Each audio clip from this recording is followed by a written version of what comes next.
Yes, hello, I am James Rowlands, and as always, I'm joined by... Dan White. And today it's the WNR259. It's ridiculous. Yes, after all this time, we're bringing it back. Dan, are you excited for today's show? I am excited, yeah. I do love the ridiculous moments that wrestling promotions have to offer. Right, Dan, this is what it's about. We're going to have a bit of fun, but we start off with the alternate intro. Picture yourself in a boat on the river with tangerine trees and marmalade skies. Somebody calls you, you answer quite slowly. A girl with kaleidoscope eyes. Cellophane flowers of yellow and green, towering over your head. Look for the girl, and she's gone. It's Lucy in the sky with diamonds. Lucy in the sky with diamonds. Lucy in the sky with diamonds. Yes, and of course we all know that is Elton John, but that is all about drugs, and we'll be taking a trip today by looking at the most ridiculous moments. But now the intro. Well, welcome to the show, and not on this, but today we find 10 of the stupidest, silliest, and of course downright ridiculous. But let's start with the top 10 last time. Yeah, so we did it at WNR, and it was 110, and the old 10, first up, was the Jeff Hardy accidents when he was getting hit with the car and the fireworks. We weren't sure what was going on. It was just stupid at the time. Yes, and we found out it was Matt. We found out Matt Hardy was it in the end, yeah. Yes, up next is BWO, and it's the Blue Meanie, and kind of him and JBL's. Yeah. Like, it was during a battle royal on ECW, I believe, when JBL took a pot shot at Blue Meanie, which resulted in the Blue Meanie getting a victory over JBL. Yeah, I mean, and that is ridiculous when you think about him beating a former WWE champion. Speaking of beating WWE champions, where K-Fed was up next, getting a victory against John Cena, which was incredibly ridiculous. And then one of our personal favourites, and we always pay reference to it anytime we see something on a pole match, and that is Judy Bagwell on a pole match. But it wasn't Judy Bagwell on a pole, it was Judy Bagwell hoisted up on a pallet on a forklift truck. Exactly, on a fork, just how big she was. And then we had the concrete crypt match where Paul Bearer was killed basically by The Undertaker in a match against the Dudleys. Yes, and then we had the Doomsday Cage, which is Macho Man and Hogan versus the whole... Oh my God, and we're going to get on to that very, very soon as well, the Dungeon of Doom. And then we had the Kennel from Hell match, Al Snow and Big Boss Man in a cage and a Hell in a Cell with the dogs around the ring. Awful, awful match. And then we had the Shockmaster kind of making his huge announcement wearing a big jazzled like Stormtrooper helmet or Darth Vader helmet, comes in, trips over the fucking bit of wall that he breaks through. Helmet comes off, completely revealing who he is. Yeah, you can kind of see the people there just trying to keep themselves composed, but... Yeah. It didn't work out. One of the biggest, most ridiculous moments of all time. But then we had Butterbean knocking out Bart Gunn at WrestleMania 15 in about 30 seconds. One of my favourite moments of all time, actually. And at number one, it was RoboCop. Say again, RoboCop? Yes, James. I didn't stutter. I didn't misread. I didn't misremember. It was RoboCop. RoboCop coming out to save Sting and helping him out against the Four Horsemen. But now, 149 episodes later, we get a new top 10. And let's see if we can beat the 10 from last time. We start off, number 10, WCW, the gift that keeps on giving.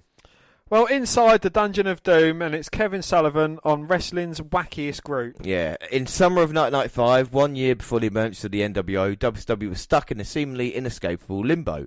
The era of Ric Flair's thrilling rivalries against Vader, Sting and Ricky Steamboat was in the rearview mirror. Hulk Hogan had arrived 1 year prior, but he wasn't being accepted by Atlanta's crowds with the same maniacal frenzy that had stirred up W fans in the 80s.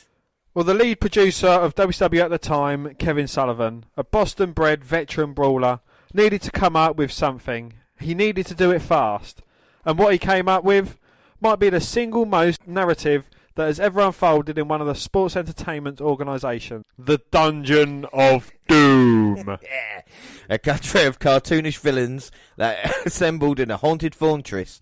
The dungeon grew up and grew to amass no fewer than 20 individual members, each more ridiculous than the next. Watching the group's television segments today is a surreal experience. It plays like a B-movie out of the mind of Lord Kaufman. There were bizarre sci-fi elements like teleportation, Hogan's turn to the dark side long before going Hollywood, and even the first on-screen appearance of The Big Show. With the rise of YouTube, the group's run has developed a cult following thanks to its cheap production values and endless quotable lines like, "It's not hot." How you can See, I mean, it's kind of developed because it's man's not hot. Yeah. What is Hogan's reaction, putting his hand in it and going, it's not hot? Well, fascinated by the macabre world of the Dungeon of Doom and the notion that its existence overlapped with the intense realism of the NWO. Well, WWEClassics.com sat down with Kevin Sullivan, the Dungeons Taskmaster, to find out what made the group tick and why it ever happened at all. So, the Taskmaster, or Kevin Sullivan. Yeah, and it's WWEClassics.com. And where did the idea for the Dungeon of Doom come from? Well, to me, it was tongue-in-cheek. The reason why I did it was at the time I needed to get Hulk Hogan to trust me. I saw quite early that the clientele and fan base had changed and Hogan couldn't fit into that style of wrestling at the time with the other guys who could really move in WCW. I wanted Hogan to feel comfortable with me. I asked myself, what would Vince do? Well, was the Dungeon of Doom your way of recreating Hulkamania in WCW? Well, Hogan had wrestled these really big characters like Zeus and Big Boss Man, so I thought it would be easy for him to wrestle people he was comfortable with, end up ripping his shirt off, standing in the middle of the ring and posing. Well, was the group only going to be filled with Hogan's previous adversaries from the start? Well, I was going to have the Giant, who had never wrestled before, wrestle Hogan. I was trying to figure out a way of putting an impact in this thing. We did these vignettes where it said it was etched in stone and the Giant came through the wall. I kept daring Hogan to come to my lair. Well, with the fan base of WCW changing, was the Dungeon of Doom a last-ditch effort to save Hogan's status as WCW's top hero? It was a means to an end. I knew Hogan was being booed. I knew when I saw the NWO it was the best chance anybody had to turn Hogan. I said, you got to trust me, and he did. I agreed with Satchel Paige. Don't look back, something may be gaining on you. You can't change the past. The end justified the means. So in that way, it worked. So it was your idea for Hogan to go Hollywood and join the NWO, and the Dungeon of Doom was your way of convincing him? When Hogan joined the NWO, he stayed at my house because people were trying to talk him out of it. I wouldn't let him leave my sight. I drove him to the arena right before the run-in at Bash at the Beach 96. That really was the cherry on top, because I had Nash, Hall and the Kid. When Hogan joined, it looked like WWE against WCW. But to get Hogan to turn, I needed to get his trust. Well, where was the Dungeon of Doom set built, and where did you shoot these crazy vignettes? The set was built in Tampa at the place where they shot local commercials. There were for a total of 5 days, because we were wrestling at Universal Studios at the time and coming back over at night and shooting in Tampa. We had about 10 vignettes in the can before the Giant broke out of the wall, and I didn't need the set anymore. We could just do the interviews anywhere. I tried to take it as far as I could, because on the left-hand side I was doing a best-of-7 series with Eddie Guerrero and Dean Malenko. Well, when you look back at the Dungeon of Doom today, does it seem too over-the-top and wacky? Absolutely. That was the goal. Well, do you have any regrets of how the Dungeon of Doom period unfolded? Well, a lot of people say the Dungeon of Doom was horrible. It might have been tongue-in-cheek, but on Nitro against the Four Horsemen we did a 4.4 rating. WWE fans who tuned in to see those characters, whether it was John Tenta, aka Earthquake, or the Shark, Big Boss Man as Bubba Ray Rogers, or Jimmy Hart. Okay, so let's have a look at the members of the Dungeon of Doom. Start off with the Master. Well, the first member was in the Dungeon of Doom wasn't Kevin Sullivan, it was the Master. Sitting on a throne in the dungeon as if he was some kind of demonic king, the Master called for Sullivan to come find him and transformed him into the Taskmaster. He was portrayed by King Curtis Arkea, a legendary journeyman and a former World Tag Team Champion alongside Hall of Famer Baron Mike Cicaluna. He and Sullivan had previously worked together in Championship Wrestling from Florida Territory, where Sullivan created the Army of Darkness, a predecessor to the... Well, Kevin Sullivan said, one of the few wrestling videos ever I bought was with Mark Lewin, the purple hazing from the ocean. We did it on a beach in Florida, and Curtis narrated over it. King Curtis, one of the top 10 talkers of all time. He was an orator from UCLA. He was a smart man, was so eerie looking, with a head that looked like his brain's just sitting out there, and was 450 pounds. He looked like Jabba the Hutt. Also, Kamala, before arriving in WWE to engage in heated rivalries with Jake the Snake Roberts and The Undertaker, Kamala perfected his craft in Memphis, Mid-South and the Texas-based World Class Championship Wrestling. After nearly a decade of performing for Mr. McMahon, the Ugandan giant had a brief spell in WCW where he appeared exclusively as a member of the Dungeon of Doom. This is Taskmaster's take. Kamala was a guy that had wrestled Hogan in the past in WWE. I knew it wasn't going to be a long run for Kamala, so I put him in there. I'm not sure if it was a 6-month contract or a night-by-night deal, but when his contract was up, it was not renegotiated. He was impressive and worked for Hulk. I chose him because he was one that Hulk really wanted. Hulk never really balked at any of them. The Shark. One of Hulk Hogan's most dangerous adversaries, Earthquake experienced stardom as both a despised villain and a lauded hero during his time in WWE. In '92, he and Typhoon defeated the detestable Money Inc. to win the World Tag Team Championships. After WWE, the former sumo champion landed in WCW, where his tenure was marked by a string of bizarre personas, including an Earthquake reboot called The Avalanche, Dungeon of Doom's The Shark, and eventually just his given name, John Tenter. Hogan had this expression, I just rode the great white shark on Venice Beach. So John Tenter became the Shark from the interviews where Hogan would talk about beating up sharks. Everybody knew he was part of the natural disasters, and that wasn't much I could do. I could have called him anything, but fans would still know who he was because there's so much exposure in WWE. John was a wonderful guy. He was happy to be in his position because he thought he was going to have another run with Hogan, but it never really transpired because Hogan started to turn. Zodiac. Brutus Beefcake was a veteran of the squared circle by the time he arrived in WCW in '94. Hulk Hogan's best friend never seemed to be able to settle on a persona in the Turner-owned organisation. First he was referred to as Brother Bruty, then became the Butcher, the Man with No Name, the Booty Man, the Disciple. It's a wonder the former barber was never called the Candlestick Maker. In the Dungeon of Doom he was Zodiac, a face-painted wildman who shouted only yes and no. Still, Zodiac was a far cry from Daniel Bryan. Taskmaster's tape, Brutus Beefcake was successful as Brutus Beefcake. Without being Brutus, anything else was hard for him. So he was a friend of Hogan, so I put him in. Still, without being Beefcake, his interviews are not going to be the best. So I said, let's go with yes, no, yes, no. You're just talking to yourself. He was crazy enough when you talk to him normally, so he pulled it off. The idea for the face paint was his. He either came up with that or Hogan gave it to him. Meng. The former King Haku in WWE arrived in WCW in '94 with a reputation as one of sport's toughest men. Despite keeping a relatively low profile in the Atlanta-based company, he stuck around in the organisation shuttered in 2001. And part of that reason is they were too scared to fire him. Yeah.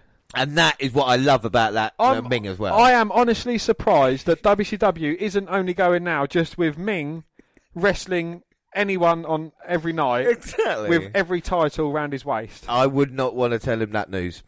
Well, the Taskmaster's take, I could put Ming in any match with anybody in a terrific match. I could have put him with Eddie Guerrero, Lex Luger, anybody. I needed a stable guy in the Dungeon of Doom, and that's to say the other guys weren't, but everybody in wrestling business knows about Ming. He was the toughest guy in the business in his day. All the stories are true. One time he stopped in Louisiana and he put some money down to play pool for a second. The guy playing pool said, get out of here. Meng goozled him and bit through the guy's shirt, and another guy hit him with a stick and Meng bit the guy's nose off. I think it's time to depart, gentlemen. See, only Meng could be in the most ridiculous and the most controversial, and I tell him about neither, you know? Yeah. No, I wouldn't. No, you're the greatest wrestler the WNR podcast has ever had. You were number one. Well, moving swiftly on, the Barbarian. A veteran of the squared circle, the Barbarian is the most remembered for wrestling alongside the Warlord as the Powers of Pain. Mercenaries who had memorable matches against teams like Demolition and Strikeforce in WWE. Following their split, Bobby Heenan took the Barbarian on as a client, leading him to victory over Tito Santana at WrestleMania 6 in Toronto. He began teaming with Haku as his WWE tenure came to close in '91. Well, the Taskmaster's tape, Meng and the Barbarian worked together great as a team, and sometimes they needed a tag team to wrestle some of the younger guys. It would be a shocking win if they beat Meng and the Barbarian, who get a reaction just because of the way they looked. Very seldom did they lose, but when they did, it was to younger guys who people didn't expect they would lose to, and they were complete businessmen, and that says something about them as well, actually. Absolutely, yeah. Well, you got Big Van Vader up next. While not officially a member of the Dungeon of Doom, Big Van Vader still had tremendous impact on the group. When the Dungeon became unable to dispatch Hogan in the first months of the group's existence, Sullivan turned to the former WCW champion to take out the Immortal One.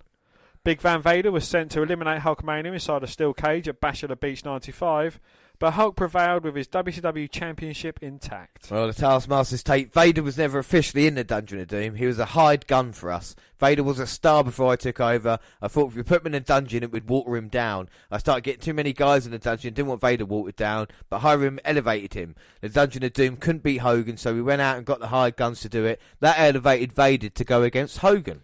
Up next, we've got The Giant, and before climbing through the ring to assist Mr. McMahon in his 1999 steel cage match against Stone Cold Steve Austin, Big Show was the dangerous WCW competitor of giant proportion. His first appearance came inside the Dungeon's lair, where he came crashing through a wall of stone and attacked Hulk Hogan.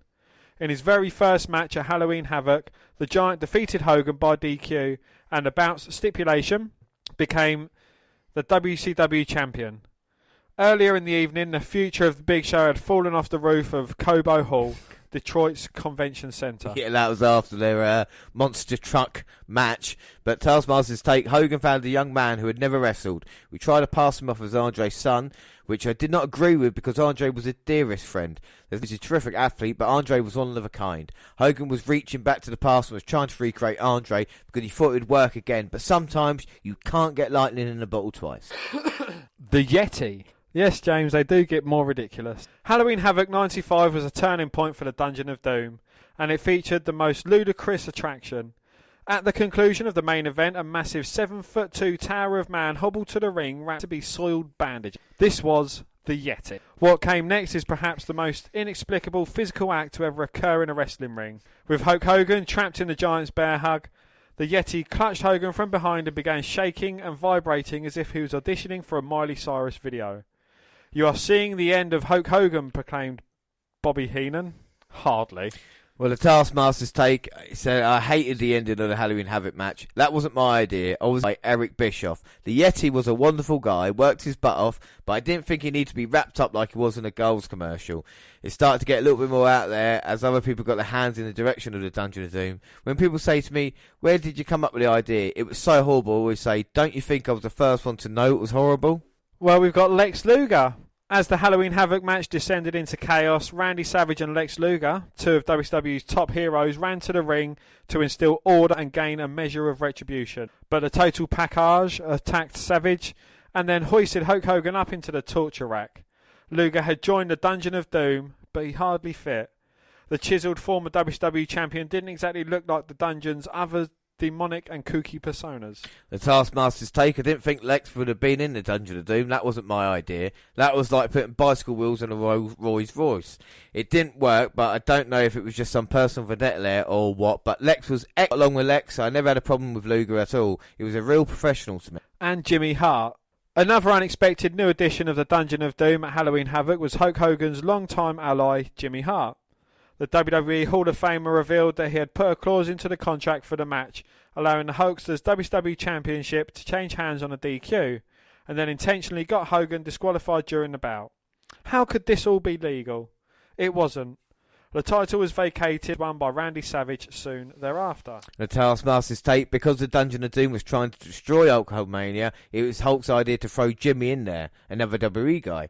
Jimmy is in the WWE Hall of Fame, he's one of the greatest managers of all time, so I couldn't have been happier. Jimmy does his homework, he's a hard-working guy, and I was glad to have him. One Man Gang and Big Bubba Rogers. When Sullivan began stacking the Dungeon of Doom with Hogan's rivals from WWE, the former Twin Towers were a no-brainer. The team had reverted back to his more terrifying one-man gang persona, and Big Boss Man became Big Bubba Rogers.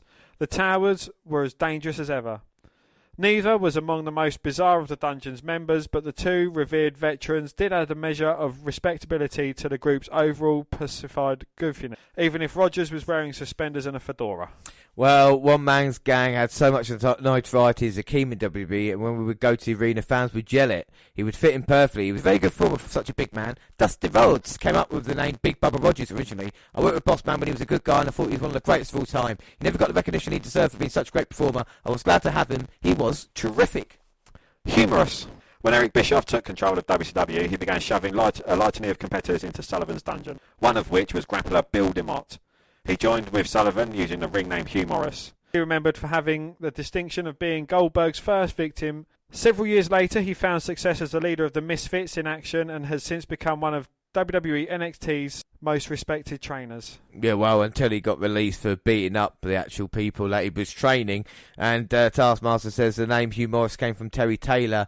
He said, I've met Bill DeMott in Japan. He's a great guy, great performer, and obviously a great teacher, but that has been proven wrong since then. Conan, James. Orale! Arriba la raza! Well, it's hard to believe that the former Max Moon and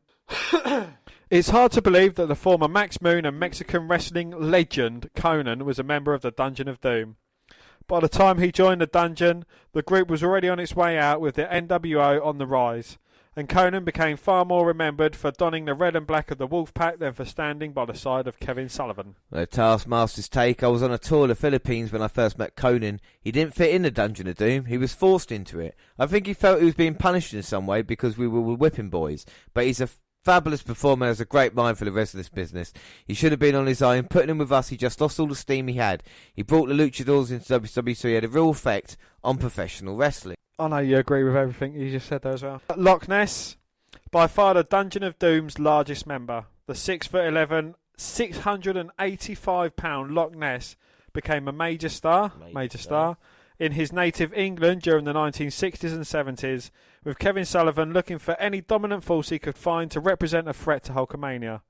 The Taskmaster recruited the behemoth to join the Dungeon briefly in '96, marking Martin Ruan's only notable United States appearance. Well, the Taskmaster's take, I saw him in England and we only had him for a short time, but he drew big ratings consistently for 3 weeks when he was in the main event. A lot of people think wrestling is Sir Lawrence Olivier doing Hamlet, but it's Monty Python doing Silly Walks. People take it so seriously, want to see people who are different. Loch Ness was such a big guy who was an attraction. It was a car wreck. You couldn't take your eyes off him. In England, he was a huge star. Max, with 2 X's. Former bodybuilder Max Muscle joined WCW in '93 as Big Bad John, but was quickly rechristened Max Muscle when he became DDP's bodyguard in '95. That too ended quickly when Muscle dropped the surname and added an X and became Max. In the Dungeon of Doom, as the group was fizzing away in '96, Max departed WCW the following year. Well, Taskmaster's tape, Max came out of the WWE Power Plant training school, so he was put in the Dungeon of Doom so he could be in tag matches with guys that could really perform. He did a good job for a kid's first time. Braun the Leprechaun. As more and more graduates from WCW's Power Plant training school began making the professional debuts, the former Sergeant Buddy Lee Parker, the school's trainer, re-emerged in WCW at Hog Wild in '96 as the Dungeon of Doom's Braun the Leprechaun. The NWO was already a force to be reckoned with, and Braun's tenure was brief as he returned to the power plant shortly thereafter. One of his students became Goldberg, whom Parker later formed an alliance to face off with Totally Buff. Well, the Taskmaster's tape, Buddy Lee Parker was a coach at the school and became Braun the Leprechaun for a short period. He was a ball of energy that was really tough and rested the guys that were his students. After a short period, he went back to coaching because he was needed back at the camp. The Ultimate Solution and Zed Gangster. The 6'4", 405-pound Robert Swenson was nicknamed Jeep, thanks to his truck-like build and claimed to have the largest biceps in the world. In 1987, Swanson had faced Bruiser Brody at WCCW's Parade of Champions and had gone to make a name for himself in Hollywood. When the Dungeon of Doom joined forces with the Four Horsemen to end Hulkamania, Swenson was brought in as the Ultimate Solution. I could do it. If there was one man who was perceived to have Hulk Hogan's number, it was Zeus, whose cup of coffee in the WWE as a villain from No Holds Barred became one of the greatest threats to Hulkamania's existence. Brought to WCW alongside Swenson in the same 1996 match at Uncensored, he was named Z Gangster, but the alliance to end Hulkamania came up short, and the former Zeus was never seen in WCW again. Well, Taskmaster's take is Hogan brought Swenson in. They knew each other from the AWA and from doing movies. He did what he was supposed to do, and did it well. He only had one night contract and was doing the Batman and Robin movie. Zeus was Hulk going back into the past to get a lightning in a bottle again, but it didn't work. He just did that one match at Uncensored '96. It might have been Hulk's idea for him to stick around longer, but Hulk saw that it didn't work out. Too much time had gone by since the movie and his work wasn't up to par. Yeah, so that is the history of the Dungeon of Doom. And I mean, there's some great names in there when you think about the Yeti and Loch Ness and Braun Lep. What do you think the most ridiculous member is of the Dungeon of Doom when you have a look at it? Loch Ness. I mean, a 6'11", 685-pound wrestler. Well, He was a star in the 60s and 70s, but in the 90s, yeah. I like the Master as well. You know, I got to say that he's one of my favourites just because of his very distinctive look. And our first clip is from Clash of Champions, August 6th of '95, and the Dungeon of Doom had a plan. My son, the real white-fingered tiger, the immortal Hogan, tonight earlier, took the bait and is creeping deeper and deeper into the trap that you have set for him. He fell for the trap, Father, and tonight, in the Dungeon of Doom, the slaughter of the immortal Hulk Hogan will prevail! Taskmaster! The path you've laid is perfectly clear. Only a man that was ready for combat would follow it. After what happened with Kamal in the ring, brother, I held your whole army at bay. The Shark, the Zodiac, and Kamala, brother. Bring them all out. Let them feel the power of Hulkamania right now in the dungeon, brother. As they fall at my feet, you'll feel the power, and then your most powerful possession. Bring him to me. Bring the giant to me. I've fought giants before, and I can't wait to fight your most powerful warrior. Because etched in stone, only Hulkamania will live forever, Taskmaster. You don't understand. I will destroy Hulkamania. Because I am the son of a giant. That's good!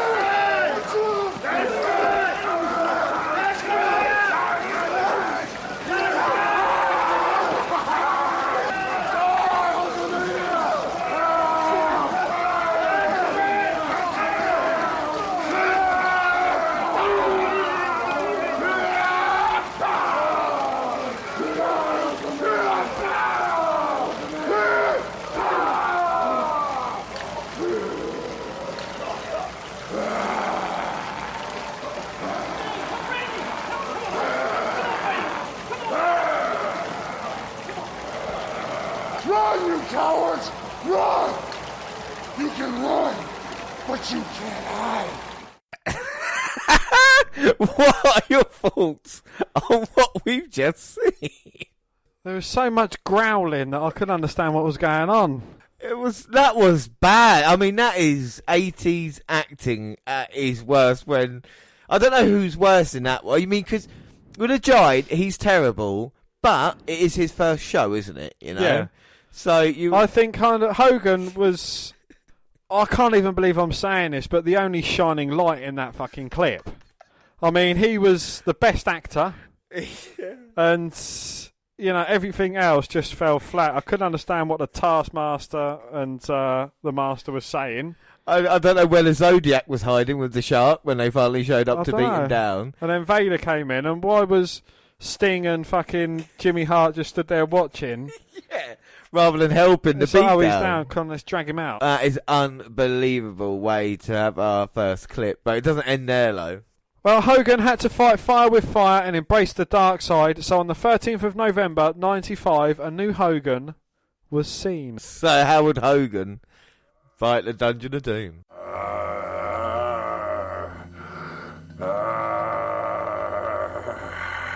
You know something, Hulkamaniacs? The darkness in the Dungeon of Doom shakes in fear just because Hulk Hogan is walking around with the power of the training, the prayers, and the vitamins. Everyone from Kevin Sullivan to the Master to each and every creature that breathes the doom is afraid of Hulkamania because the training, the prayers, and the vitamins are immortal. They'll live forever. And now my brother of the road, the Macho Man, is on a mission. He's gonna bring us the head of Ming on a silver platter, the first man on the destruction hit list of Hulkamania. And as he walks into the light of Nitro, may the maniacs be with him. But I feel a strange presence. After what went down with Sting and Luger, I don't know where Sting's head's at, brother. I don't know if Sting is in the dark side or the light side of Hulkamania, if he's friend or foe, brother. But when the Macho Man walks carefully into the lightness, when the Macho Man brings Ming's head back on a silver platter, before I go down the hit list, before we take them out one at a time, me and the Macho Man together, I'm gonna look at Sting somewhere in the eye, somewhere in the near future, and I'm gonna find out exactly where he's coming from. Because if he's on the Doom side with Sullivan, I'm gonna move his name to the top of the list, brothers. The stench in the Dungeon of Doom is not powerful enough to even make my little Hulkamaniacs shake in fear for one moment.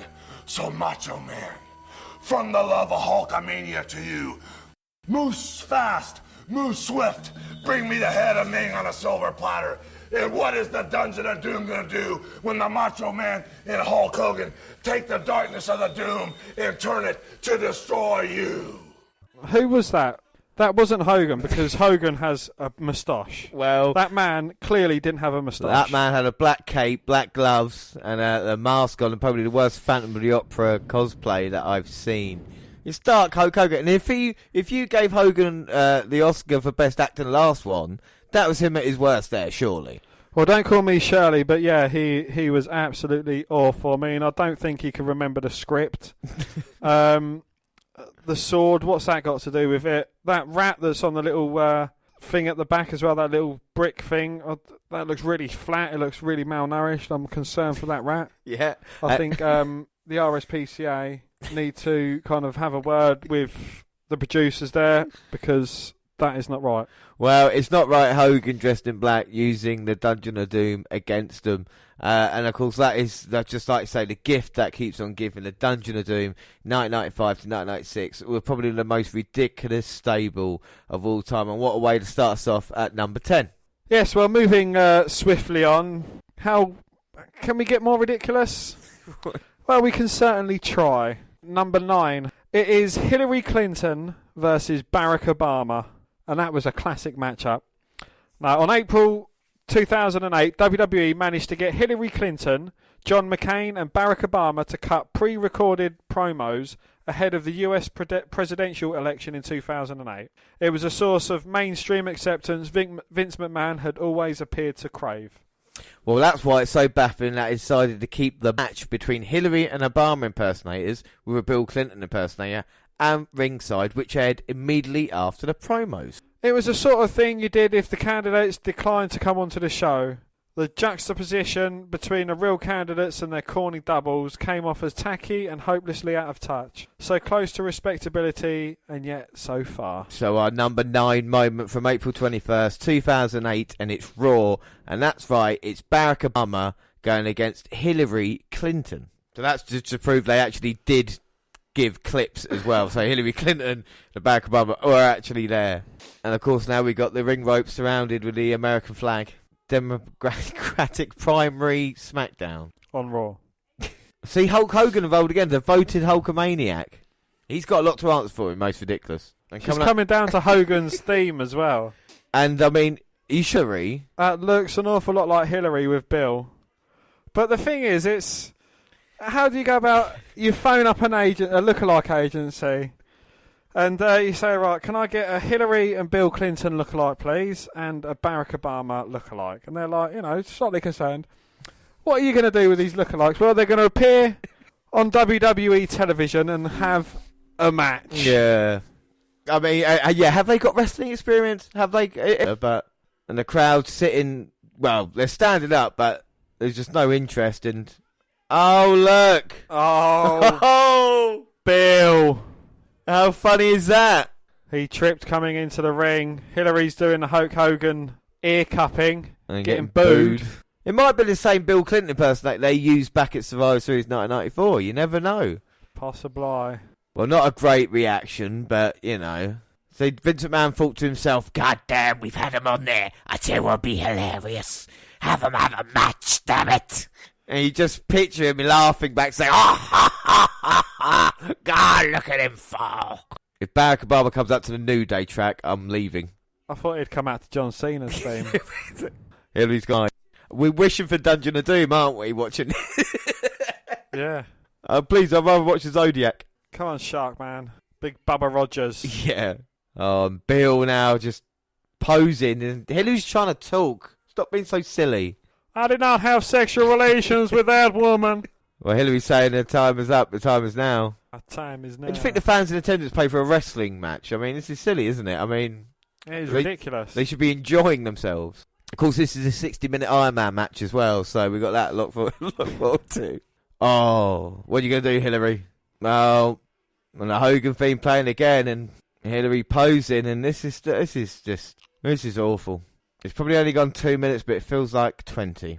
At least 20 minutes. So now here comes Barack Obama, of course, out to the Rock's theme tune, obviously. Barack Obama. Yeah. Oh my fucking ears. I cannot confirm or deny, but I don't think they're his real ears. And of course, the President of the United States, Barack Obama, would go on to be in office for 2 terms. He's getting mocked here for being big-eared. But at least he's not coming out with anything else. Shaking hands and kissing babies. And I wonder if the kid realises it's actually Barack Obama or not. It's not really him. And Bill Clinton just giving Hillary a little bit of a talk. Let's see if Barack Obama get in the ring without any mishap.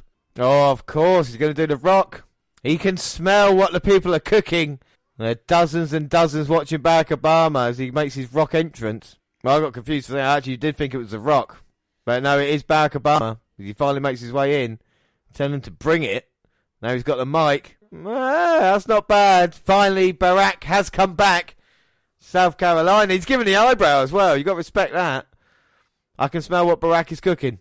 Oh, classic there. Barack Obama had the mic. Was saying, what do you think? And then Bill Clinton gets it. I'll tell you what I think. It doesn't matter what you think. Barack Obama with a put down to Bill. And now if you smell... Come back in the room, Dan. It's not as bad as this. Come on. Come back. It's worthwhile. We've had Barack Obama now giving his Rock bits. We haven't had the match yet. It has been 10 minutes since. And we've got people moaning about Corbin and Ziggler handcuffing Roman Reigns to the ring and wiping dog food on his face. This ain't nothing. And bringing someone out in a dog costume. We've gone to get the best, most ridiculous moments. This is offensive. And now referee checking behind the ears, of course. And I don't know who do you favour in this one. Who are you going for? I'm going to have to back Hillary. I think she's got Bill by her side. He could be a wild card in this. I think without doubt you got to watch out Bill Clinton. And hopefully the referee hasn't got a foot fetish. And the fans chanting bullshit. But here we go. Oh, Hillary with a takedown. Double leg takedown by Clinton. Barack Obama managing to push her off though. Kick to the midsection. She picks up Barack Obama and slams him down. The power. Now we're going to see the Hillary Hogan leg drop. Hits it. Into the cover. One, two. No. Barack Obama managing to kick out.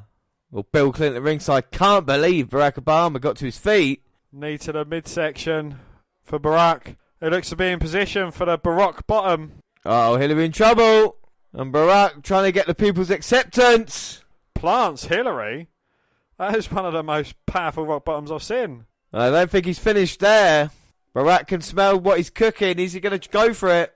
The most electrifying move in. I was about to say sports entertainment or politics, but Bill Clinton.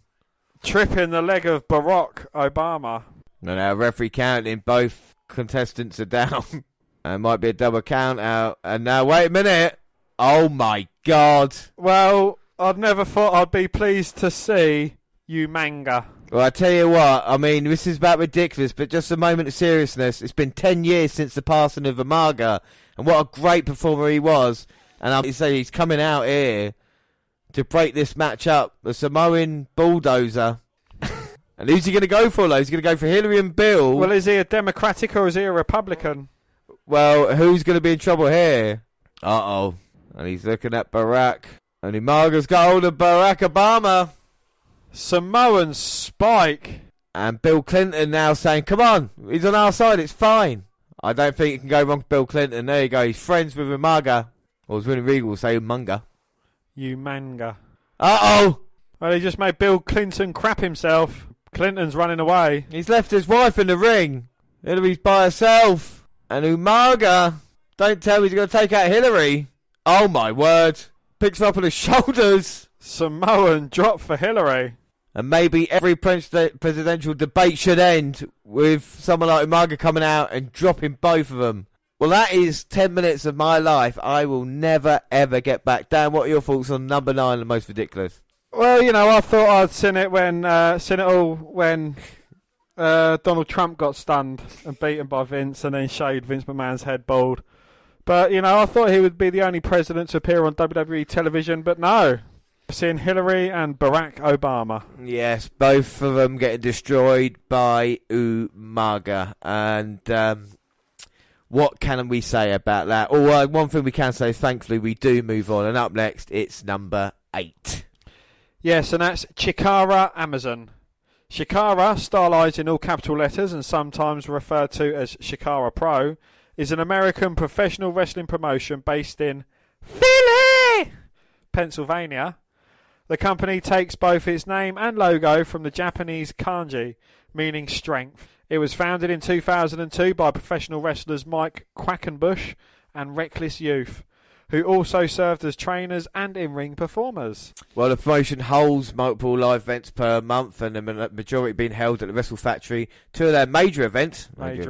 September's King of Trios, the promotion's premier event, and April's Tag World Grand Prix are centred on tag team and trio matches. Major events include Anniversary held in May and the Young Lions Cup tournament held between June and August. In 2011, Chikara introduced the Grand Championship, the promotion's primary singles championship. Well, influenced by the Lucha Libre tradition, Chikara performers are grouped into Technicos and Rudos, the Lucha Libre terms for faces and heels respectively. Just as in Lucha Libre, many performers in the promotion have also performed under masks and with unique gimmicks. Right, so before we look at the history, like I say, Chikara, and it is available on Amazon, and that's where we're going to watch it. The first 2... 10 and 9 on our list. We're on the WWE Network, and this is on Amazon. And we will be putting up links to where we're watching it because we're going to be using YouTube and, of course, other things like that as we carry on this list. All right, so the history. In the summer of 2000, after Reckless Youth Tom Carter had been released from the WWF development deal, he, Mike Quackenbush, and Don Montoya started talking about starting a wrestling school which would teach professional wrestling in various international styles. Originally, the school was to be called Impact Wrestling, not to be confused with the later promo of the same name. But when Montoya decided not to put up money for its foundation and left the project, Carter and Quackenbush decided they would need a new name. The Wrestle Factory was founded by Carter and Quackenbush in Allentown, Pennsylvania on January 7th, 2002. His first class included Ultra Mantis, Mr. Zero, Dragonfly, Hello Wicked and the Ichibon Slain. Well, in May the same year, Chikara expanded to the wrestling promotion with the intent of showcasing its students. The first show on May 25th, 2002 featured not only the Wrestle Factory students and head trainers, but several other independent wrestlers, including Don Montoya, CM Punk, Colt Cabana, Chris Hero, Love Bug, Martial Law, and Blind Rage. Well, the main event of the first show featured Quackenbush and Youth, joined by Don Montoya, as the Black T-Shirt Squad defeated the Gold Bond Mafia of Chris Hero, CM Punk, and Colt Cabana. In the early days, Blind Rage, Hello Wicked and Ichibon Slain formed a stable known as the Night Shift, which became the top group as Rudos, or heels, in the promotion. Yeah, and then a long struggle to basically get some kind of recognition, and on April 26, 2009, Chikara announced a working agreement with Dragon Gate USA, which shows Chikara wrestlers take part in Dragon Gate USA events. Throughout the year, Chikara has also worked with several Japanese promotions, bringing their talent over to the United States, including Dragon Gate, Ice Ribbon, JWP, Joshi Pro Wrestling, and Sendai Girls Pro Wrestling. In 2010, Chikara established a close working relationship with the Osaka Pro Wrestling promotion. And in December 2011, they partnered with numerous Japanese promotions to hold a 3-day-long event, Joshi Mania, which featured some of the biggest names in Joshi Pro Wrestling. Wrestlers such as Ayaka, Dick Togo, The Great Suzuki, Jinzi Shinseki, Kana, Kori Yonemura, Kota Ibushi, Manama Toyota, and Mayuma Ozaki have made rare American appearances for Chikara. Well, on April 25th, 2010, Chikara announced the release of a video game titled Rudo Resurrection for multiple gaming platforms later in the year. After not being heard of again for 4 years, it was announced on May 2nd, 2014, that a new developer, Rotary Games, had picked up the rights to the game. On August 1st, 2011, Chicago announced the first ever live internet pay-per-view titled High Noon, would take place November 13th, 2011, would feature the crown of the first ever Chicago Grand Champion. The event again would break Chicago's attendance record, drawing 864 fans. June 2012, High Noon was followed by the Chikaris Rex, How to Hatch a Dinosaur, and Under the Hood internet pay-per-view. In February 2002, Chikara launched their first ever webcomic written by Joey Esposito and drawn by Alex Cormack, telling the Legends of Frightmare. On April 6, 2013, Chikara took part in WrestleCon, held during the WrestleMania 29 weekend in Syracuse, New Jersey, holding an event which again broke the promotion's attendance record. In December 2016, Chicago concluded its 16th season. However, when the promotion returned to February 2017, it was announced at the start of the season 18. Season 17 had been taped during the break and would be streamed on Shikaratopia. On August 7th, 2019, Chikara announced a working relationship with Michinoku Pro Wrestling. So that's the history, but while Chicago is known for its weirdness and comic book storytelling, think of it as a PG predecessor to Lucha Underground. One of the things that keep people coming back is the company's immense sense of humour. A lot of the time they take a step back and try not to take themselves too seriously. The wrestling reality gets broken and many laughs are had. So if you do decide to shell out some money on Shikaratopia, here are some of the funniest matches in Chikara history. Yeah. And also we should say it was on. You'd be able to get season 11 to season 19 as it is, and we just got a match on in the background featuring Colt Cabana. But we're going to look at the matches. And the first match is Archibald Peck, El Hijo de Ice Cream, Scott Parker and Dasher Hatfield versus Ashley Remington, Ice Cream Jr., Shane Matthews and Mr. Touchdown. It took place at Moonraker, October 26, 2014. Well, sometimes we'll get a big tag team match where they take pre-existing teams and split them onto each side. That's what we get here, albeit with Archie and Remington being counterparts. This whole match was filled with ridiculous and hilarious moments, including an impromptu Royal Rumble, and referee Bryce Remsburg somehow being declared the winner of the entire match via tombstone. Yeah, but the focus of the entry is probably the funniest moment in Chikara history. El Hijo del Ice Cream and Ice Cream Jr. choose to hug it out rather than fight. Archie and Remington drag them away out of annoyance, only to turn around and hug each other. Bryce, attempting to make them stop hugging, initiated a count. As you can guess, they let go right after he got to 1. Continuity. Well, Remington played if he did a finger gun gesture at Archie with a wink and a smile rather than be charmed. Archie took it literally and then, you shot me! El Hijo screamed in the presence of the invisible room. Remington looked around in frantic confusion with his hands stood in finger gun form as his teammates and various people in the audience ducked for cover. Fucking hell. Well, as this played out, Archie stood back up a finger gun with revenge on his mind. He slowly pointed it towards Remington, then at the last second, Bryce dove in front of Remington and took the non-existent bullet. He landed lifeless in the centre of the ring, while all 8 wrestlers shared in stock as a crowd chanted, "You killed Bryce." All 8 wrestlers, all at the same time, silently slinked out the ring and slowly made their way to the back, trying to wash their hands of it all. That's it, but Shane Matthews looked over Bryce's dead body and yells, "Guys, we can cheat!" Then they all let loose a bunch of chokes, back rakes, eye gouges, purple nurples, and so on as the match continued. Yeah, so that's just a taste of what we got. It's just a taste. So up next, Tim Donst and Hydra versus Godjin and Tuka from Anniversary and May 23rd, 2008. Every now and then, a kaiju Big Battel would cross over with Chikara, which made all the sense in the world, especially since both promotions had their own cartoonish supervillains in Ultra Mantis Black and Dr. Cube. They were besties for a while. A match was put together of Ultra Mantis underlings Hydra, Frail Monster and Muscle Suit, and Tim Donst, undercover All-American wrestler pretending to be brainwashed, against Grudgin, genetic mix of Anglerfish and Silverback Gorilla, and Tuka, genetic mix of Gerbil and Toucan. Tuka is by far the most nightmarish-looking thing in wrestling. Well, the match was short, but it went off the rails pretty fast. Donst introduced a miniature high striker, the carnival game, so Hydra and Tuka could test their strength in a different way. After that, the two sides brought out some big wheels to do a game of chicken. Donst and Hydra won both the game of chicken and shortly after the match itself. Then Dr. Cube angrily chewed out everyone, so we all won. Up next, CP Monk versus Darkness Crabtree, Little Creatures, October 21st, 2005. Hey, WWE isn't the only company to have a bitter axe to grind with Phil Books. In 2005, a few matches featured a guy in a plush chipmunk costume with a Pepsi tattoo onto its side. Drug-free and acorn-free CP Monk wasn't long for the world, but he did get to have an enjoyable, terrible battle with octogenarian luchador Darkness Crabtree. Part of the match revolved around Crabtree's ability to gain insane lucha ability via taking pills, and how CP Monk couldn't abide by that. Remember for the end, where upon hitting the old stone stunner, Crabtree went for a pin and only got a 2 count. As wrestlers tend to do, he argued with the ref that it was free.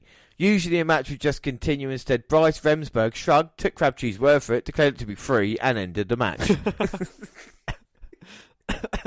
Well, the big saving grace here is Eddie Kingston as a lone commentator, acting like this was both the best and worst thing he'd ever seen. Also, we've got Unstable and 2.0 versus Dasher Hatfield, Lince Dorado, Carpenter Ant, Green Ant, and Colt Cabana. This is hiding in plain sight, September 13th, 2009. The face team needed a replacement by picking names out of a hat. They called for Matt Classic and Scotty Goldman. Well, neither was there, but the third pick, Colt Cabana, certainly was. He rounds out the 10-man tag and got the tussle with Colin Delaney, with the two making fun of each other for their minor WWE runs. Then they did a gag where they'd bounce off the ropes a few times. Colt would tell Colin to stop and look up, then he'd slap Colin. The second time, Colin tried to get him to look up, but Colt told him no and slapped him. The third time, Colt pointed out that this was 100% going to end with Colin getting slapped.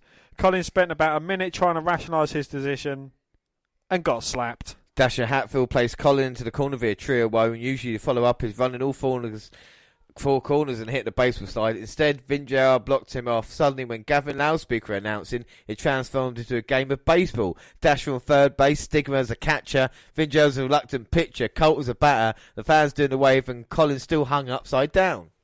Well, Colt hit a pop fly and the two members of 2.0 collided in the outfield. Dasher and his teammates hit a baseball slide on Colin, except for Colt, who slapped him. Well, God, I love this company. As we see now with the match, right at this time, we've got 5 men, all in the head scissors. And Colt Cabana, instead of performing it on someone, he turns everyone over into an inverted Boston crab. And it looks like, what's that fucking caterpillar thing? Oh, the human centipede. The human centipede, that's it. Oh my God, and now the chicken looks like it's climbing. There's a chicken in there, there's a cuddle. Well, looks like the Swamp Thing. And still the most ridiculous person in there is Colt Cabana. Yeah. Well, Colt wants a kiss. But instead gets punched. Right hand, and now...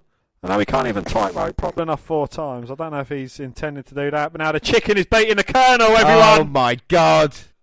Well, things are broken down in this say outside of WWE and WCW. There are some promotions that just go with it, and we're going to see the Bulldogs. No, they all crash heads in the middle and all fall down. It's like a ring of roses. Oh no! Starts counting, and then they all fall down. The referee counts again, and they all sit up. Oh, they chopped each other again. Now referee counting again. And I think Colt Cabana had enough of that. And now the referee gets legs swept into position. And he's going around doing duck, duck, duck, duck, goose. Now he's being chased. Well, yes, this is a wrestling match. And they're playing duck, duck, duck, goose. And the referee's even a part of it. Here we go. Is this a man who's really tired? Looks that way, just or a him. zombie? Well, the old looks like an old wrestler. He's getting run rings around him. But he gets taken out by the man dressed in grass? Swamp Thing. They try to ruin the match, but Swamp Thing sends the guy outside. And now again it all breaks down. And what looks like a kind of Mexican king versus Swamp Thing. I think the Swamp Thing smells. Now they're taking turns of rolling them up and flipping the pins. Well, this is unlike anything that I've seen. Both guys get the shoulder up and they get circled. Go on.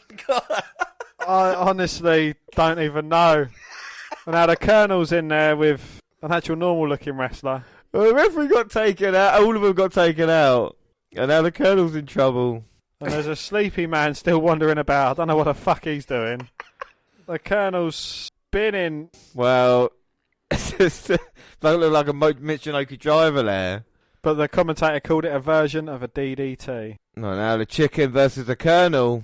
And Boss Man Slam. The Colt Cabana takes on the chicken.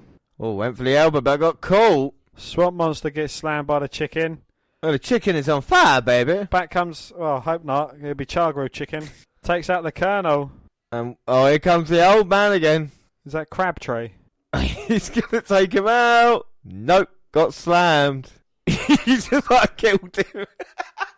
And, oh my God, he's not breathing. Seriously concerned.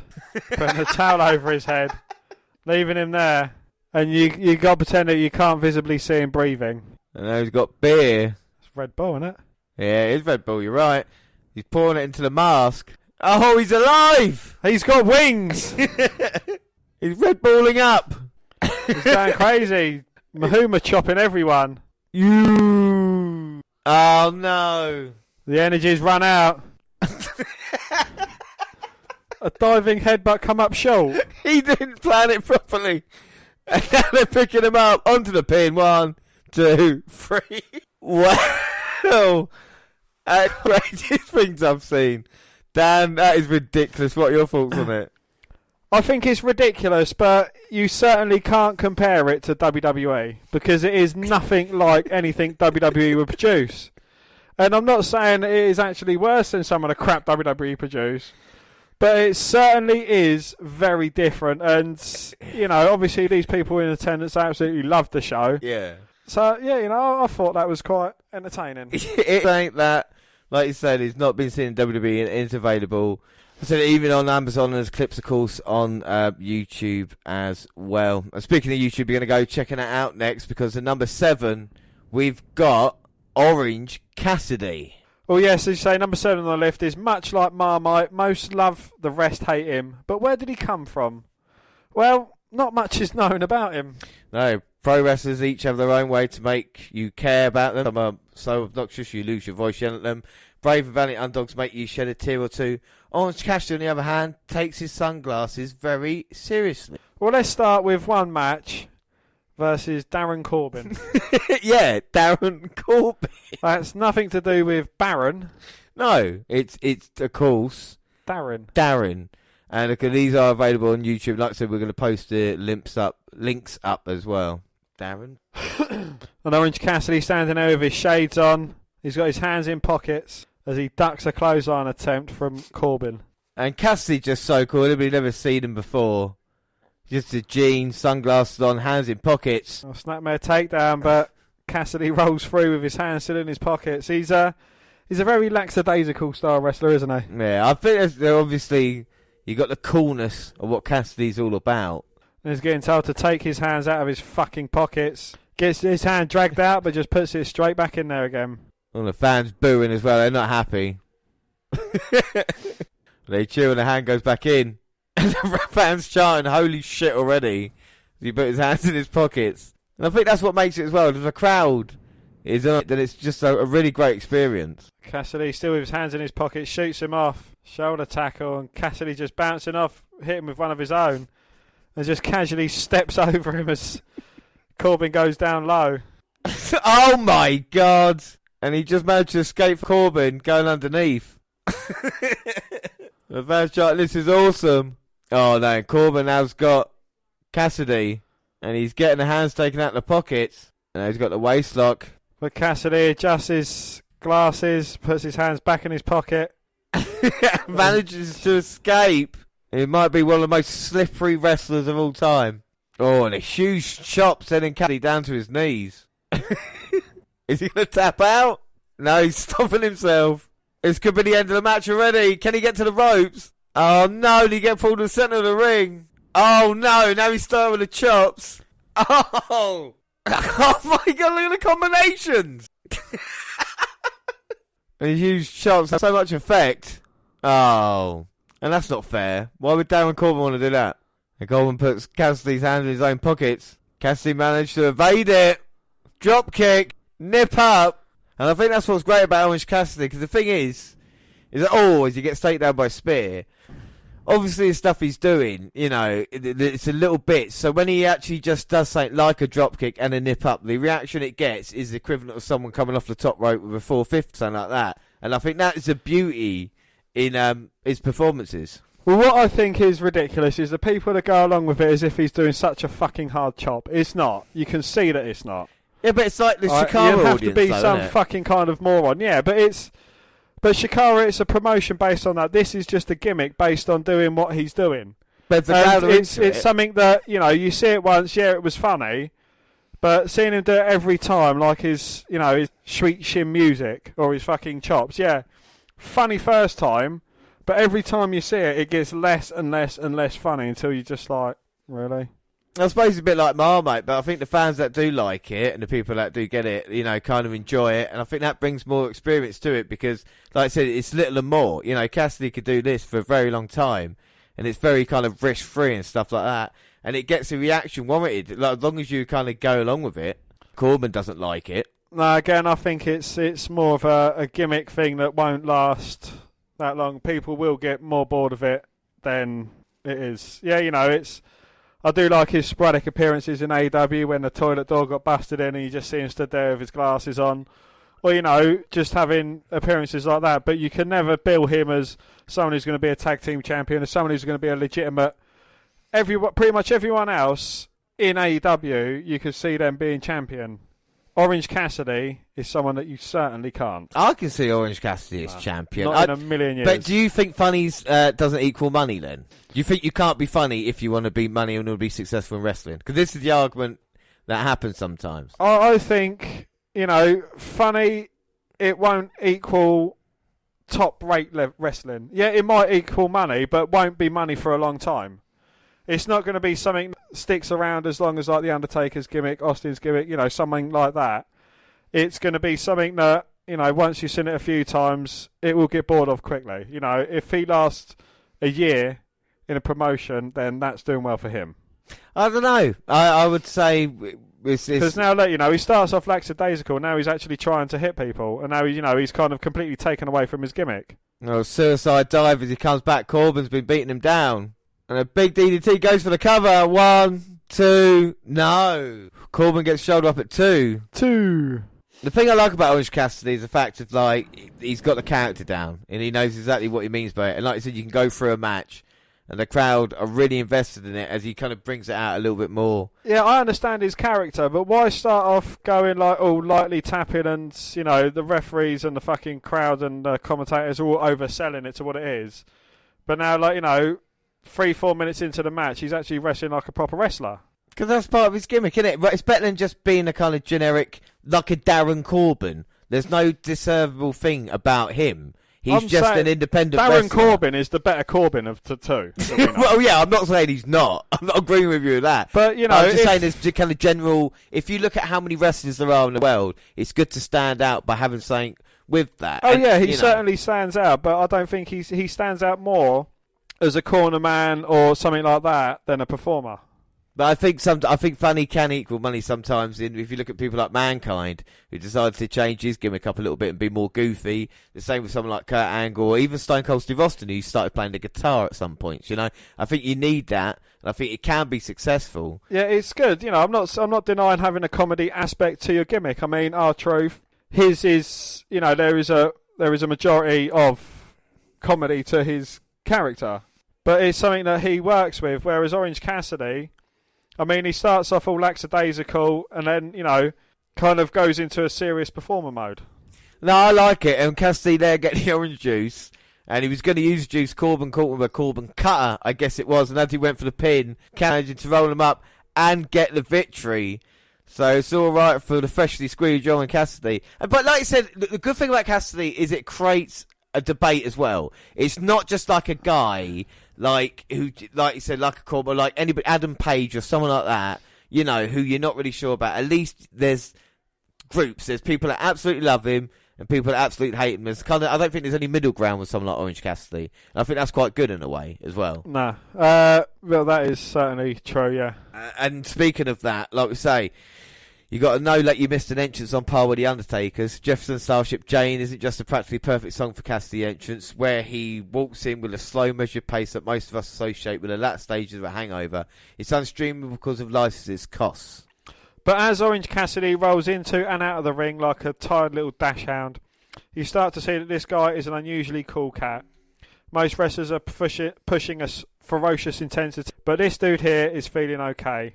Maybe. Highly relatable and unusual, Orange will start throwing hands, but only softly. The crowd does not care that it looks like Cassidy doesn't, and the holy shit chant will break out, while his opponent looks like Mungatu thinking he took crazy pills. Well, we won't explain another whole Orange Cassidy match, but the early on moments get punctured with the exclamation mark moments as these sacred objects come into play. Struggling with his sunglasses and his pant pockets, and lastly his orange juice. There's so much about his stuff that when he wins the crowd over and he builds them up to a fervour. Well, those paying attention with an open mind will always get the most out of wrestling, and this is never more than the case with Orange Cassidy. The negative responses coming from hardline traditionalists, those who know how to take the stick out of their asses and have fun, however, start to notice he's one of the last performers who works like a method actor, never breaking character, which is more old school than off the top rope chop. Even as most wrestlers are using their real names on social media, there's barely a trace of him anywhere outside of one episode of a certain interview show. He never walks around the venue after his match in his street clothes. Even after the show's over, most have gone home. He lives with the gimmick. He's even putting a Google Play Store link to Fast Fire next to his social media icons on his own site. So with Orange Cassidy, we don't know a lot about him. Obviously, you know, he wants to be successful, but he's got this gimmick, and I think we talk about gimmicks, and it leads perfectly to number 6 as well, because you've got someone again who you or not that he is either, you know, just funny, would he make money, or very serious. But he's a guy that we've been a fan of recently. Number 6 is Joey Ryan. Well, for wrestling fans with a keen interest in the scene, Joey Ryan will be a familiar name. And he says on the origin of the penis flip, yeah, he says, so you know, obviously the character is very much my character. He's very porn star-esque. And then there's wrestler in DDT named Dashunku Dino, who is, and the political correctness of DDT, and in Japan he's a little different. He plays a gay character, but is very much of that I'm going to freak out my opponents by being gay, by which over the top. Which, I mean, maybe I'm looking into a glass full, but I think when I'm watching him, I'm like, oh, he's so proud of being gay. I don't see it as a negative, but maybe I'm just trying to justify it in my head. But you know what I mean. He's very confidently gay. And so he does this thing where he wrestles and grabs his opponent by the crutch, and the opponent reacts like, why are you grabbing? And then he suplexes them or dragon screw leg lifts them by their penis. And so that's the kind of thing here. And we're going to wrestle for the first time. We're on opposite sides of a 6-man tag. They even did a press conference like, oh, the porn star guy is going to wrestle our gay guy. It's like this whole big thing. And so we're coming up with some ideas for it, and he pitches to me, and this is me giving him full credit for the idea. He suggests in broken English, maybe I'll grab you, maybe you know sell, because American cock is so big and so strong.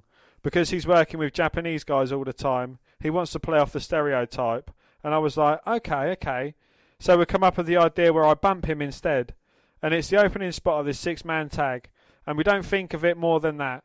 We go in, he grabs and I flip him, whatever, we go on, do the rest of the match. Well, November 28th, 2015, on another video going viral, he said, now I'm pretty self-critical when I watch myself back. I'm like, oh, this could have looked better, this could have been better. But when I watched that match back, that 30-second clip made me laugh out loud, and I was like, okay, I've got to cut this 30 seconds out, throw it up on Twitter. And I did, and like within hours, it was everywhere. It was insane. It was on ESPN, it was on the Soup Show, it was on these news sites, it was on Stephen Colbert, it was literally everywhere. Rolling Stone, Sports Illustrated. It was insane how viral this video went. There's no manual for that. There's no, what to do when your video goes viral. So I was just trying to push it and capitalise on it as much as I can. I thought, you know what, I'm going to get a good 2-3 months out of this. But it just kept going, and no pun intended, growing. And still to this day, and every few months I'll hit another viral spin where I'll get tagged in a bunch. I'll get tagged in it a bunch of times. And I don't know who's posting that. I don't know who's posting it, that's new or whatever. And it'll just go crazy. One of the biggest things I ever got, everybody was saying like, oh, my family knows I'm a wrestling fan. So it was like all these people were getting sent this clip. Well, for those who haven't heard of him, strap in, because I'm about to tell you about the professional wrestler with magic penises once resurrected from the... It's important to stand out in wrestling, and having a unique gimmick is a pretty good way to gain an audience base and prominence. Or notoriety.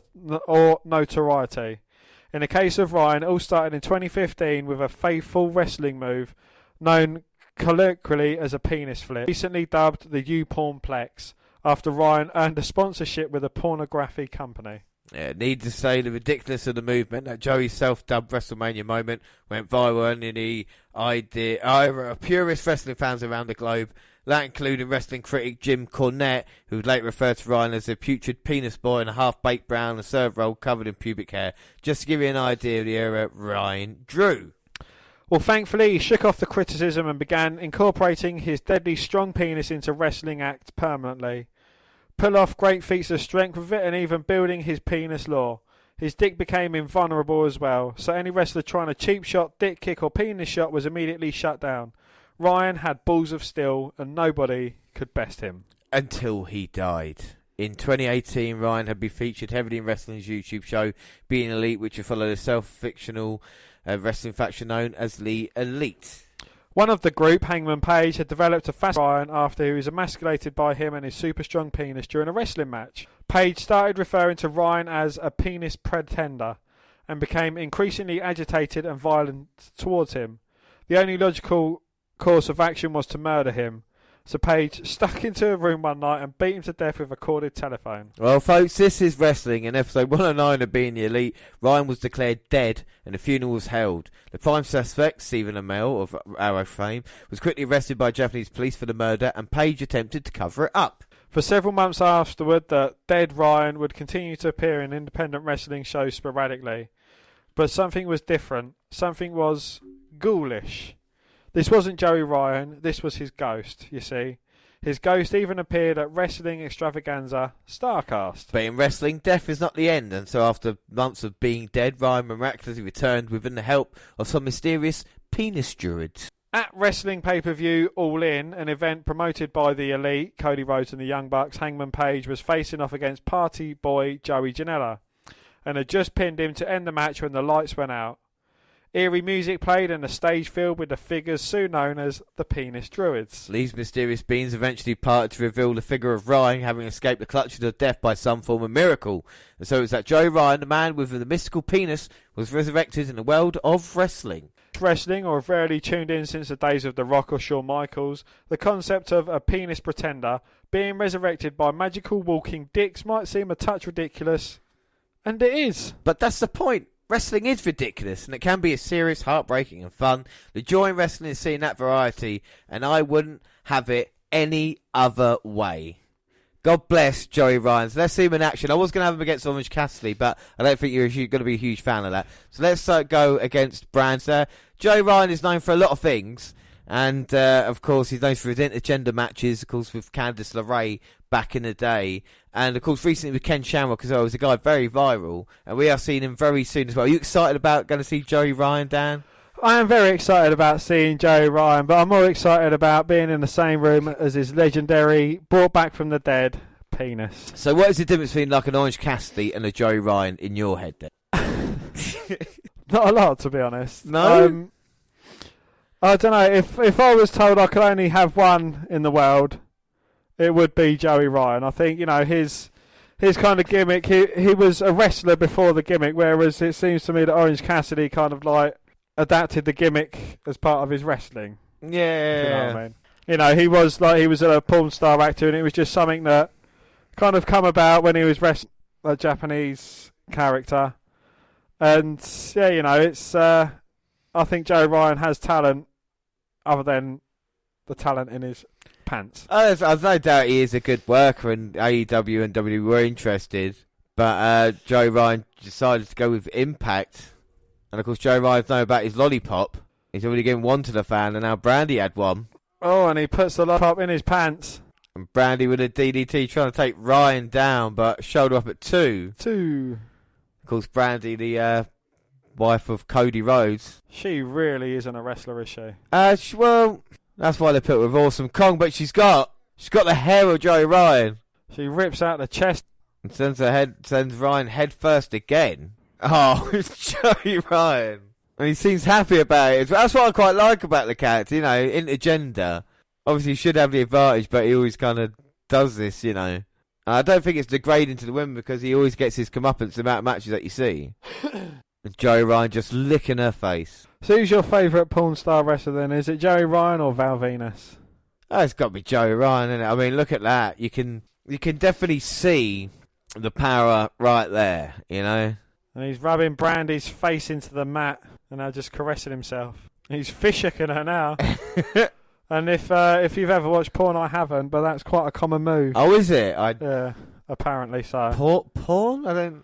I had to do some research for it. Well, Brandy managed to get out of submission and chopping away, but I don't think having much effect on Joey. He's going for the booplex. Brandy trying to go for a low blow, but she ends up limping away. Goes for another kick, and she's limping about because she's kicked the penis. That's going to have no effect. Oh! Crossroads. Having a go at her husband and Joey Ryan. So you can tell every single person in that crowd is waiting for the dick spot. Uh-oh, another hand! Speaking of it, the hands Brandy sent flying. 1, 2... No! Well, the U-pornplex. Well, how the hell did Brandy kick out? Ah. And now Joey Ryan looking underneath the ring. And it could be anything in the hands of this man. Gummy bears.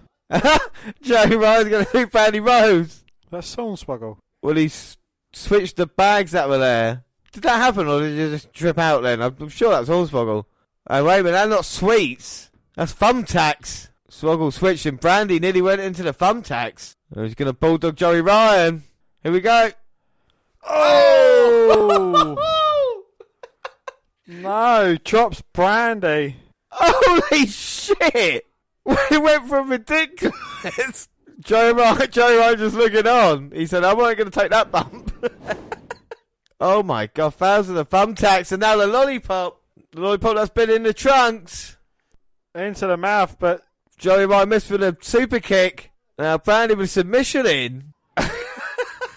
And Brandy makes Joey Ryan tap out. So the new champion, Brandy Rose. But what do you think of that? We had thumbtacks, we had lollipops, we had Hornswoggle.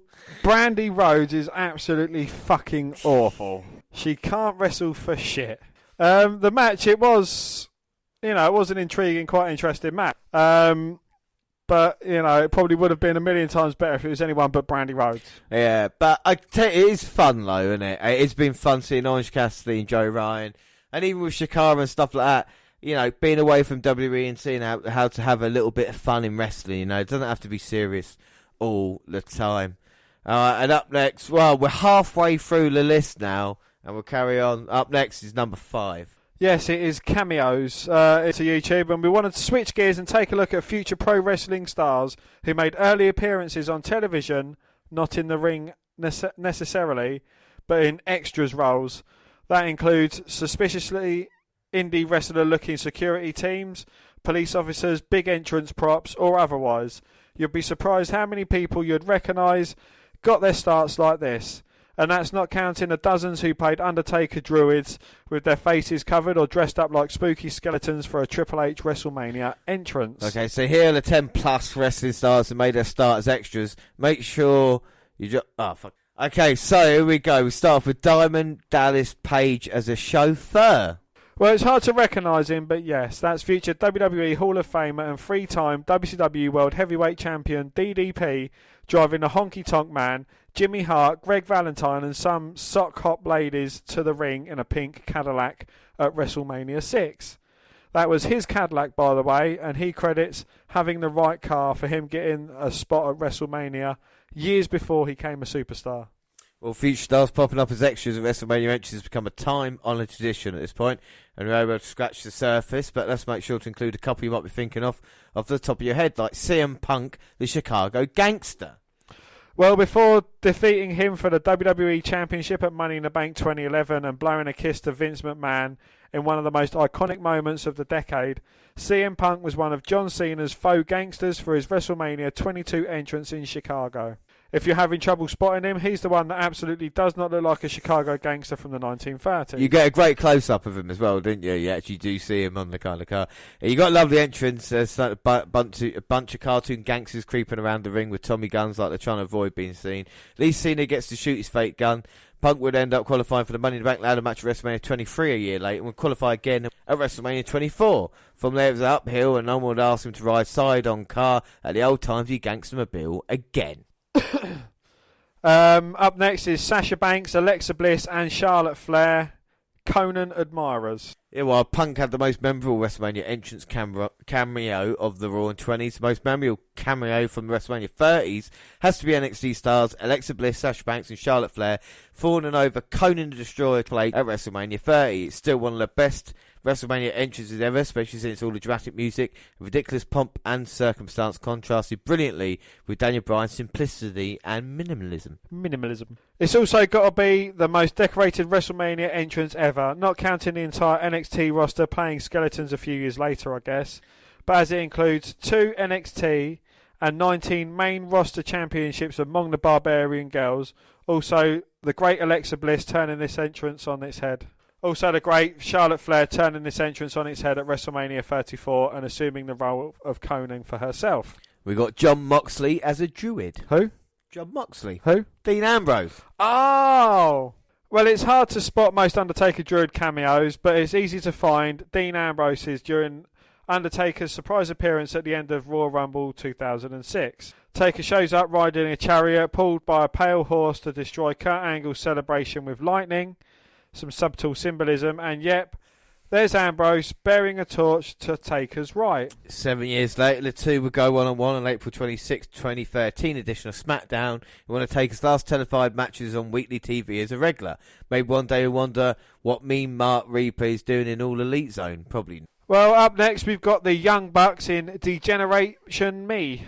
So on it, the Bucks play a parody versions of Degeneration X, so John Morrison and the fedora-wearing version of The Miz can make fun of and beat them up. The moment you're going to want to see happens when Morrison assumes them that the dirt sheet isn't about lame attempts at humour. We don't do fart jokes or tired catchphrases. We are the elite or of the elites. Elite, you say? Well, Sean Spears is Stan. If you remember the PG old man version of DX from the mid-2000s, you probably remember this segment from Cyber Sunday 2006 featuring Stan, an old man and prediction assistant who gets super kicked in the face by Shawn Michaels. Stan as Sean Spears, the man who wrapped a chair around Cody's heads at Fyter Fest.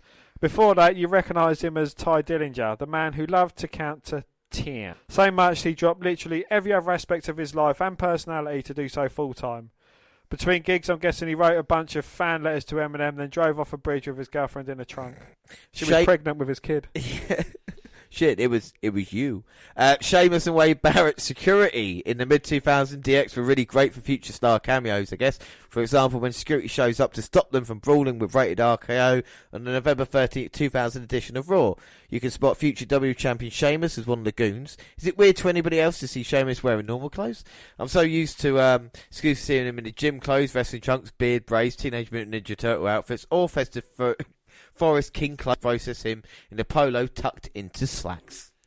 Also making an appearance in that group of security jerks because the show was taped in Manchester, England, is none other than future NXT rookie and Nexus leader from Wade Barrett. Seen here getting some bad news from Triple H. I've got some bad news. Well, both men would get tryouts shortly after the appearance and get signed, giving us two of the most can't-miss prospects for the late 2000s WWE developmental. EC3 as police officers. Continuing on the DX reunion tip, check out more Suspects extras from 2006 trying to get in Triple H and Shawn Michaels' face.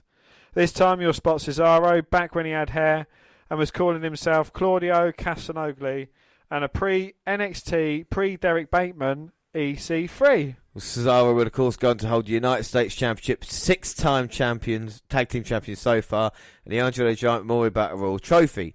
EC3 would leave NXT to become a 2-time World Heavyweight Champion in Impact Wrestling before returning to the company in 2018. And he's done fuck all since. Yes. We've got MVP as a police officer. We're all going to have people like Johnny Gargano, Cedric Von Hausen, who appeared against MVP as well. Speaking of MVP, in the Kurt Angle Invitational segment from 2005, that Logic Strong, Kurt Angle brought in police officers to guard his Olympic gold medal. Kurt Angle won an Olympic gold medal. I don't know if you heard it or not. Anyway, those police officers were D-South Wrestling's Antonio Brown, who eventually come to know as future tag team and 2-time United States champion MVP, a.k.a. MVP for areas Porter. If you've never seen it, you can watch. You just watch video on YouTube if I can check it out. It's great. Yeah. Well, basically every rose.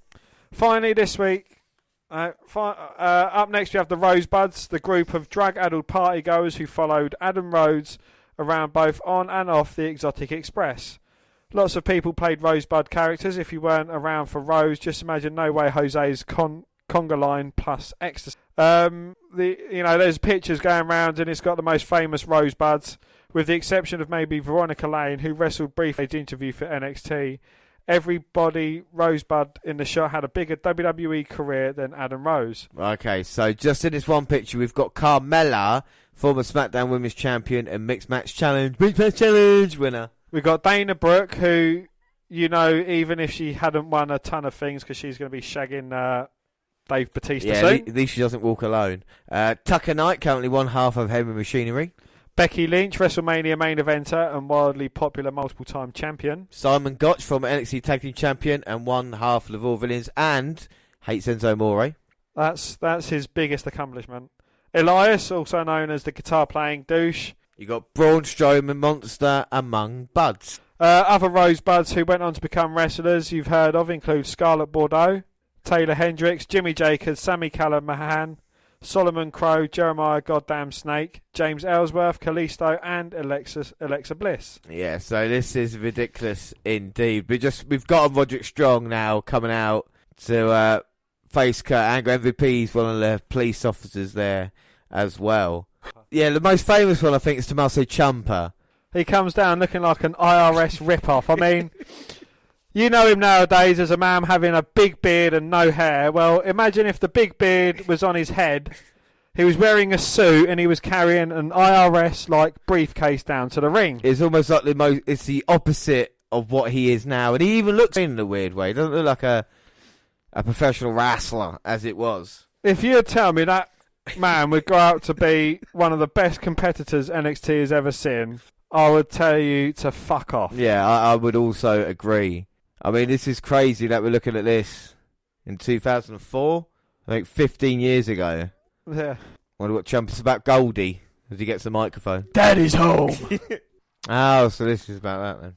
He's basically being Mohammed Hassan's lawyer. Yeah, Mohammed Hassan did a terrorist thing, didn't he? The Angle on SmackDown during when we had the terrorist attack here in England. And he decided to write that storyline. So apparently he was going to be WWE champion at one point. They were going to go for Mohammed Hassan. And then I think The Undertaker last rided him through the stage. I mean, Ciampa just looks like a fucking idiot in this one, though. Yeah, again, I wouldn't say he'd go on to have a few of the best matches I've seen. But at least he got to mingle with The Undertaker, which I suppose is a bonus for him. My client.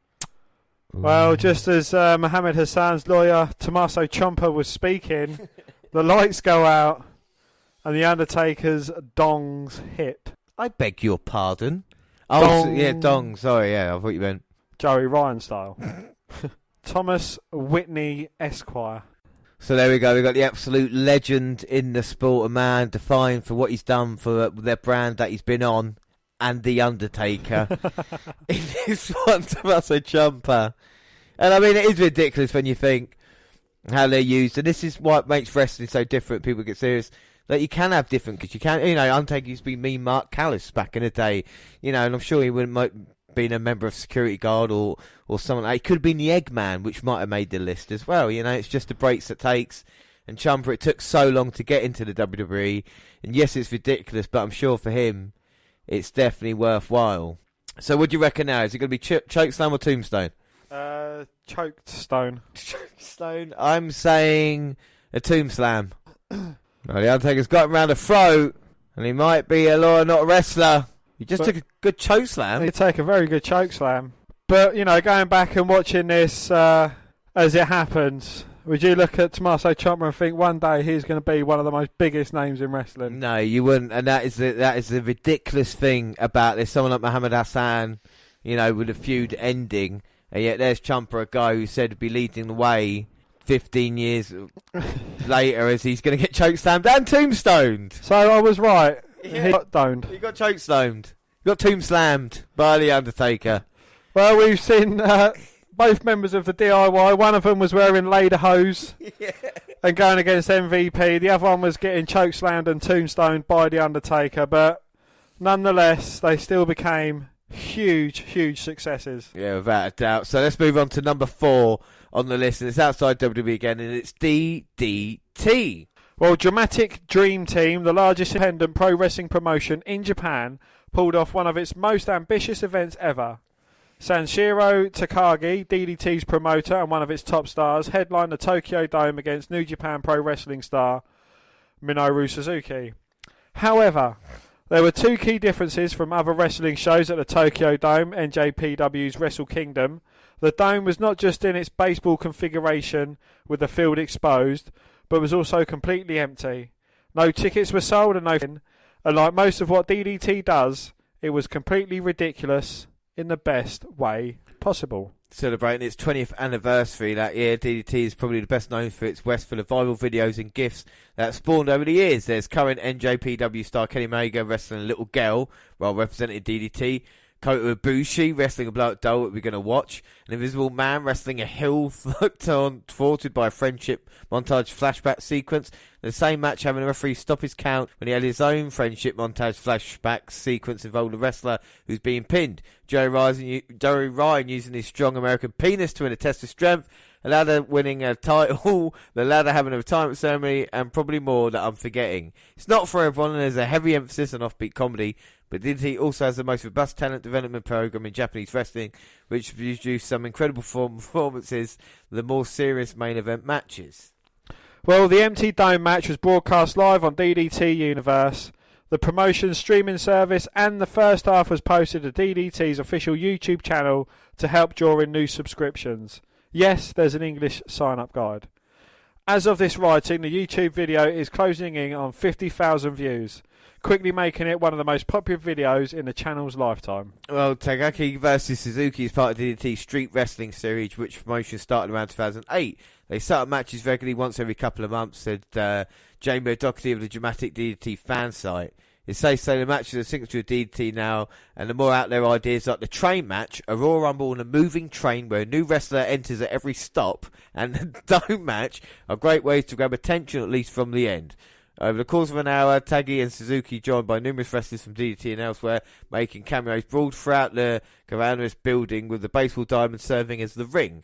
Seemingly the entire match was designed with the production and distribution of the animated GIFs on social media in mind, an incredibly fun piece of offbeat wrestling comedy.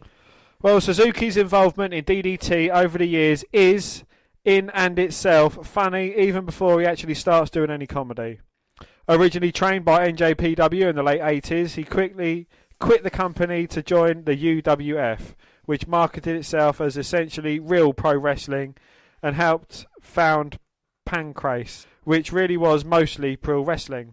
When accumulated injuries ended his career as a real fighter in 2002, he returned to his roots, doing gimmick of essentially the anti-pro wrestler. His offence was mostly MMA inspired. He would refuse to cooperate with Irish whips, and he showed disdain for titles he won by carrying tiny action figure-sized versions instead of the real deal. So it's quite striking when you see Suzuki in DDT, whether he's wrestling a mummy robot or cosplaying as various wrestling legends. Well, even with a heavy focus on comedy and the weirdness, though, one of the main reasons that DDT works so well is it takes itself serious. The ridiculousness is completely straight. When Suzuki, for example, pantomimes walking through the ring ropes as he steps over the baseline, there's no overt winking at the audience. He's just as grumpy and stone-faced looking here as he is wrestling Kazuki Okada in the main event of the NJPW card. DDT is legitimately a universe. Colorado-based indie wrestler and DDT regular Royce Isaacs told Deadspin, "Everything is congruent. What that means is everything makes sense, even if it's the weirdest you've ever seen. It's all inside of a universe where actions have repercussions. Sometimes you'll see 2 characters interact on a wrestling show, and it's not very natural or normal, or something seems out of place. In DDT, everything is part of this universe. I think that's why you can watch something like that and not be like, why is that guy breaking people's arms with his butt? Or why is that guy throwing people with his penis? If you're watching it and you're in that universe, you get it, and everything is in context." Underneath all the comedy, DDT is one of the most remarkable success stories in all of professional wrestling. Launched in 1997 by Tagiki, it spent its first 5 or 6 years as one of many lower-tier Japanese independent promotions. While Japan has an incredibly healthy indie scene with solid visibility thanks to satellite television channels like Garo Sports and Samurai TV, DDT was not at its level for its first several years, but since the launch of DDT Universe, it's gone from strength to strength. I think it's easy to go DDT is the comedy promotion, said Isaacs. DDT is just a promotion with the most variety. It's the reason why Kenny Omega, Kota Ibushi, El Generico, who's Sami Zayn, and Colt Cabana have all come through DDT at some point. You know what I mean? Kenny and Kota carved out their names there, and now they're the two biggest wrestling stars in the entire world. Inside WWE or out, I don't think DDT gets enough credit for finding and cultivating talent.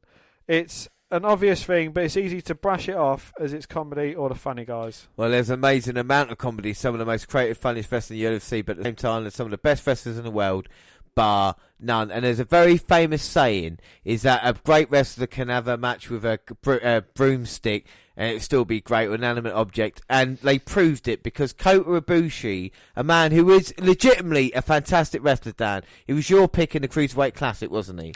He was indeed, yes. And it just shows you the success he has. And he's fighting a blow-up doll in this match for DDT. That looks like one of your ex that blow up. I know, it looks a lot like her. Didn't you get rid of yours because it went down on you?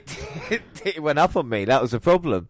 Now Kota Ibushi, oh my god, gets suplexed. Does this take away some of the magic? Are we seeing behind the curtain here too much of how wrestling actually works? I mean, not in this way as a doll going over the top, but... Oh my god!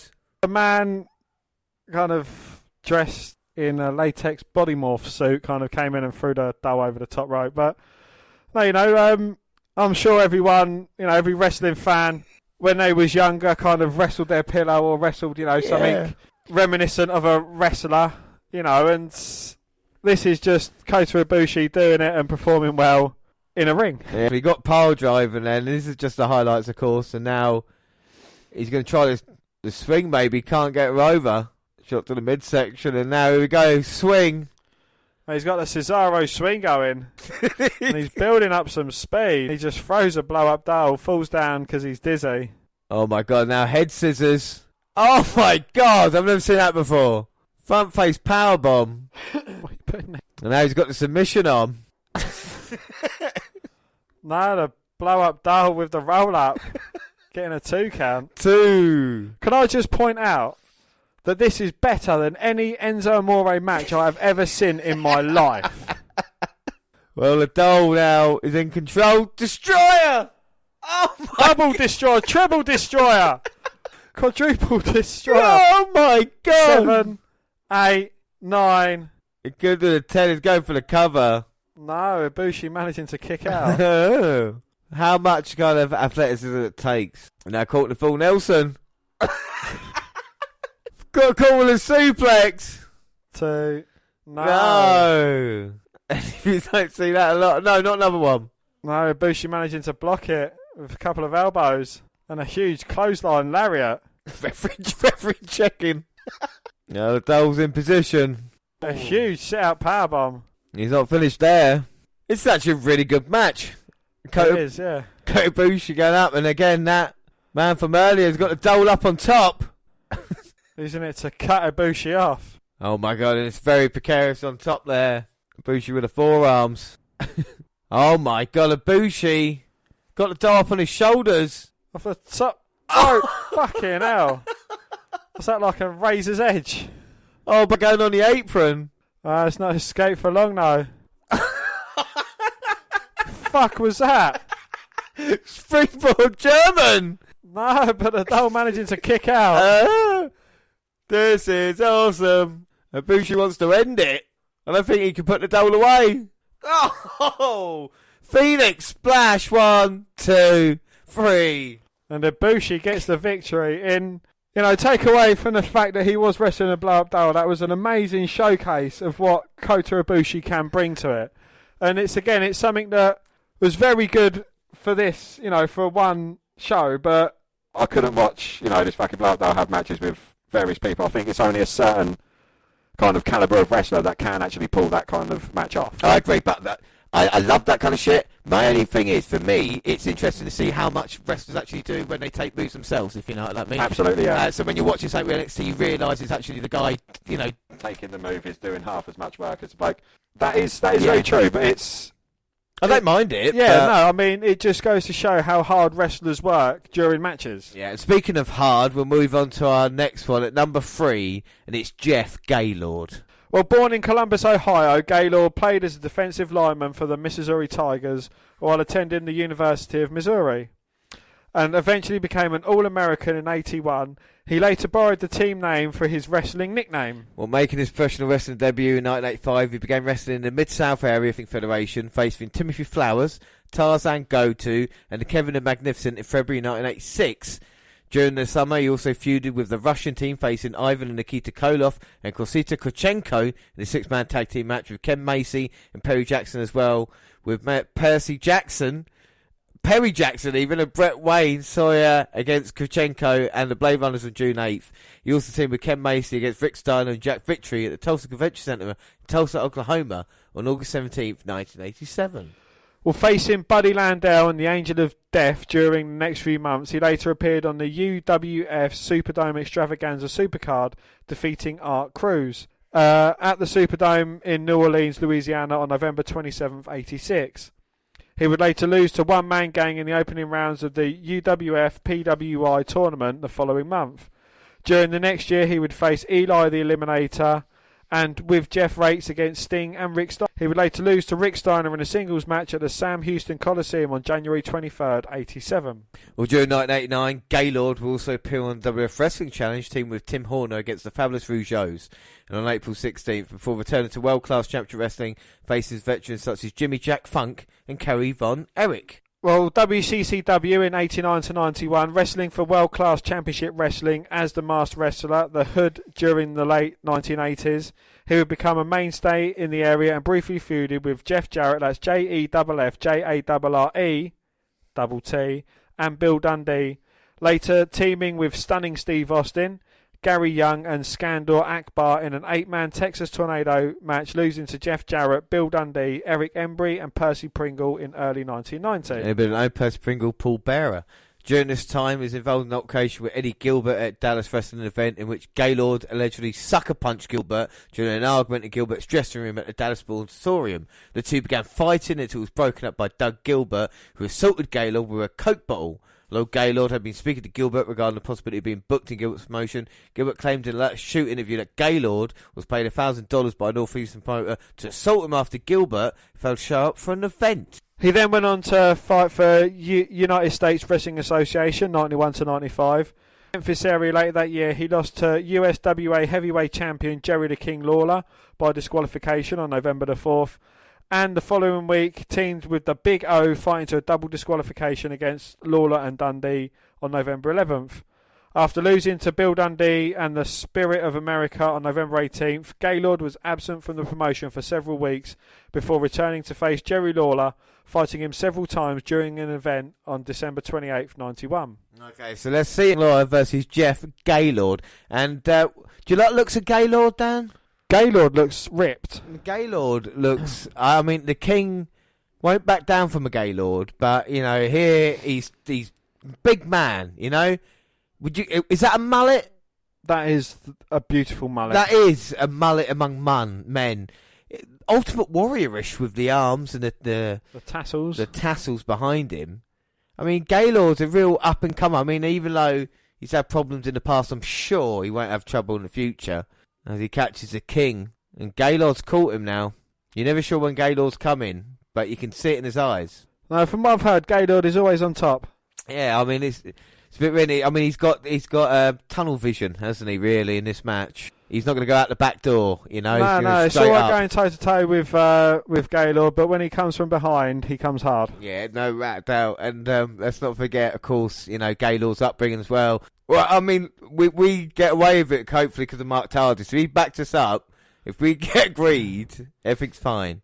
Indeed, yes. And Gaylord's not backing down in the corner. I'm sure Mark Tardis would have heard of Gaylord before. He might have heard of Gaylord. Jeff Gaylord, very famous wrestler, coming back now on Jerry the King Lawler. Is that Michael Hayes as referee?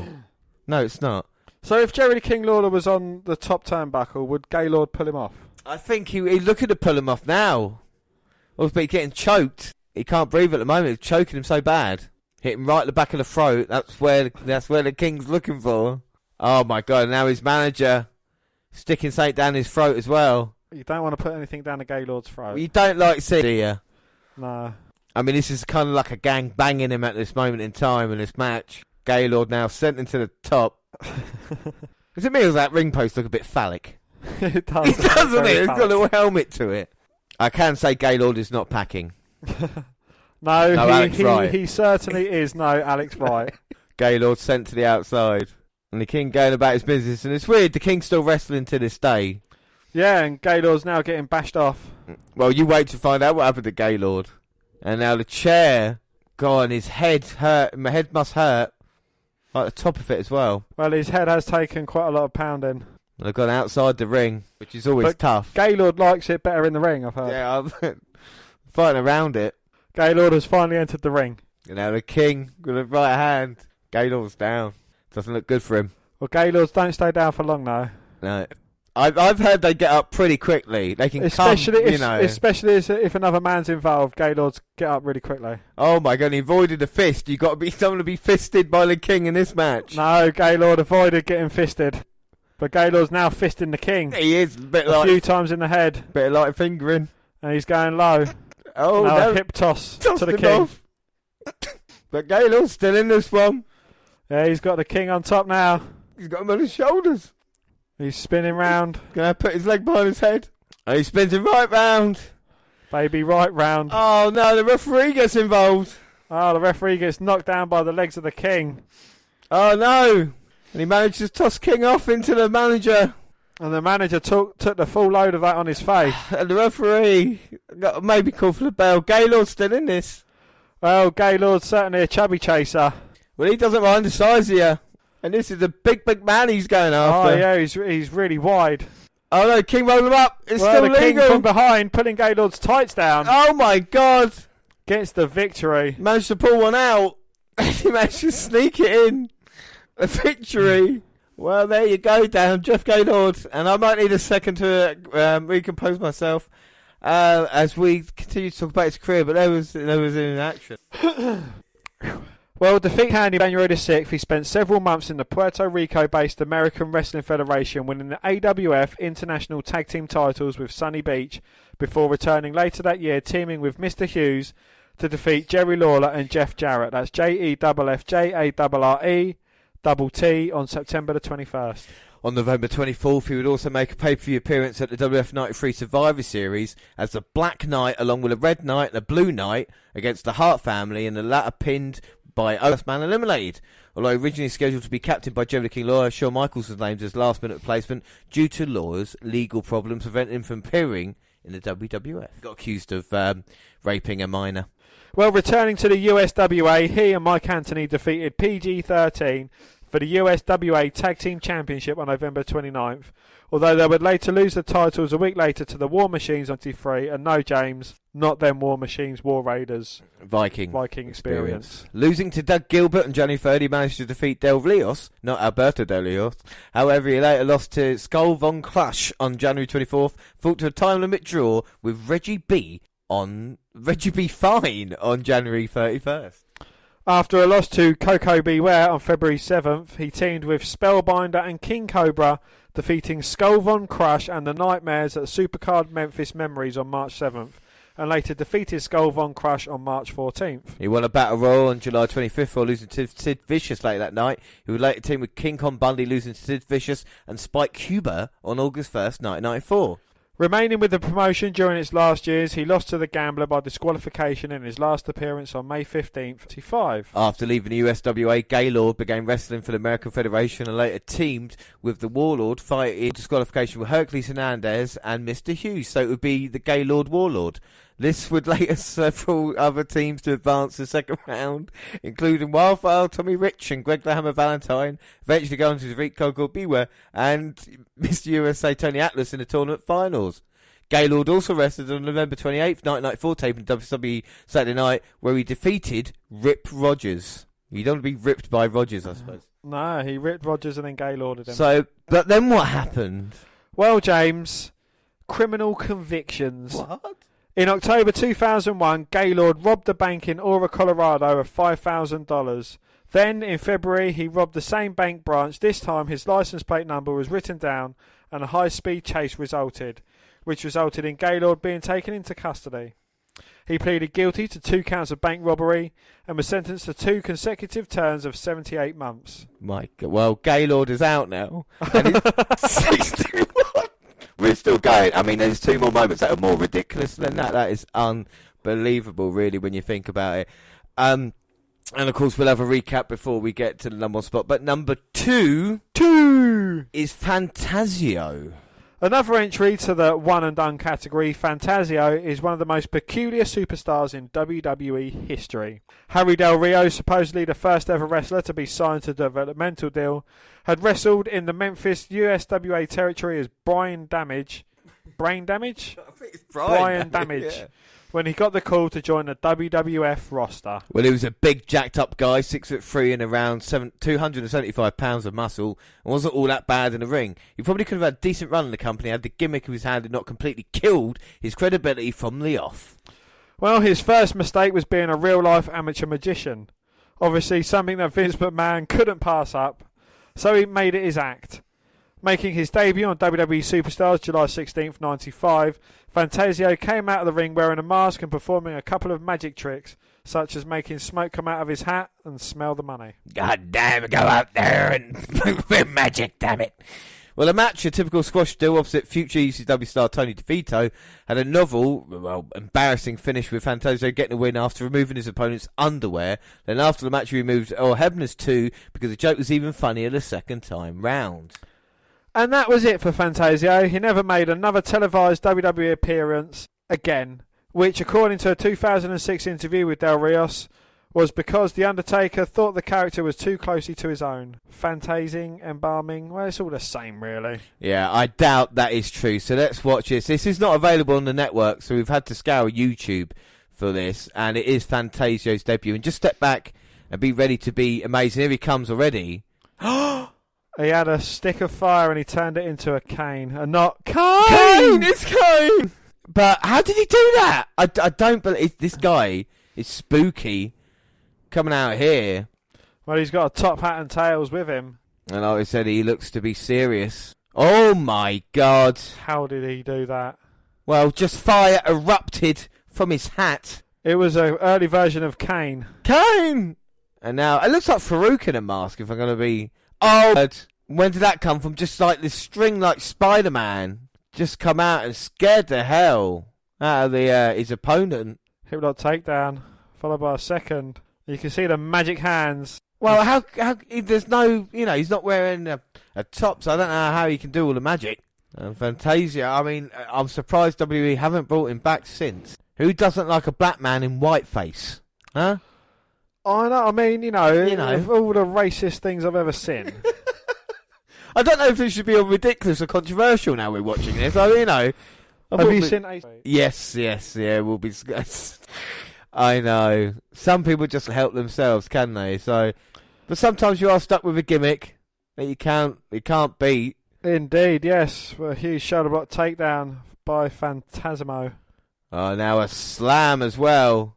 I mean, given the right circumstances, this character could potentially work. There was something about that could may happen, but I don't think during this time.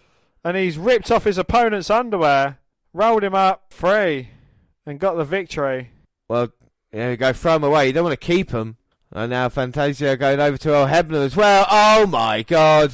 And Earl Hebner, was it a t-shirt he'd smuggled down? No, it was his boxers. He wears striped boxers. Well, of course he's referee, don't want to forget that. And Fantasio. Impressive match. It wasn't it's something, I think, a gimmick that could actually work. How so? I don't, obviously a modern day version of it, of course, but a magician type gimmick. Yeah. It's, aside from that, what else is there? Well, no, it's right. It's, illusionist or something like this, We've seen his top 10 moves. Let's not forget the hat, shoulder block. The web stuff, the trifecta arm drag, which is basically a trifecta of arm drag takes down while doing magic hands. But like I said, illusion or something like this maybe could work, but maybe the Undertaker did say, maybe we're not, I don't want this because you're just too goddamn talented. And we move on to the arm wrench. That's probably the best thing of the match. No, the running shoulder block was quite good as well. I mean, I did get excited. Then follow that up with a scoop slam, James. Yeah, but not just one though, Dan, was it? No, it was 2. 2. And then, James, the inverted atomic drop. Ah, very, very dangerous move for this time. Followed by the underwear wrench Who can forget? and the schoolboy pin. There you go. So that is Fantasio. But like I said, it's a gimmick maybe could work, but it is definitely the most ridiculous. It's so ridiculous, WWE Network has nothing to do with it. So that's it. So let's just run through the top 10 again. So number 10 was WCW, the gift that keeps on giving, and of course that was the Dungeon of Doom. Number 9 was the unforgettable Hillary Clinton versus Barack the Bat Rock Obama. Shikara was number 8, and of course all the madness there with Colt Cabana and co. Joey Ryan, the Orange Cassidy was number 7. And then Ryan was number 6. Number 5 was cameos. You saw the likes of Tommaso Ciampa getting chokeslammed and tombstoned by The Undertaker, and Johnny Gargano wearing lederhose. Number 4 was, of course, DDT with Kota Ibushi fighting the blow-up doll.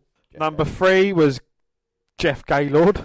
And number 2, of course, Fantasio, who we just saw. And now on to number 1. Yes, and I don't think it gets any more ridiculous than this.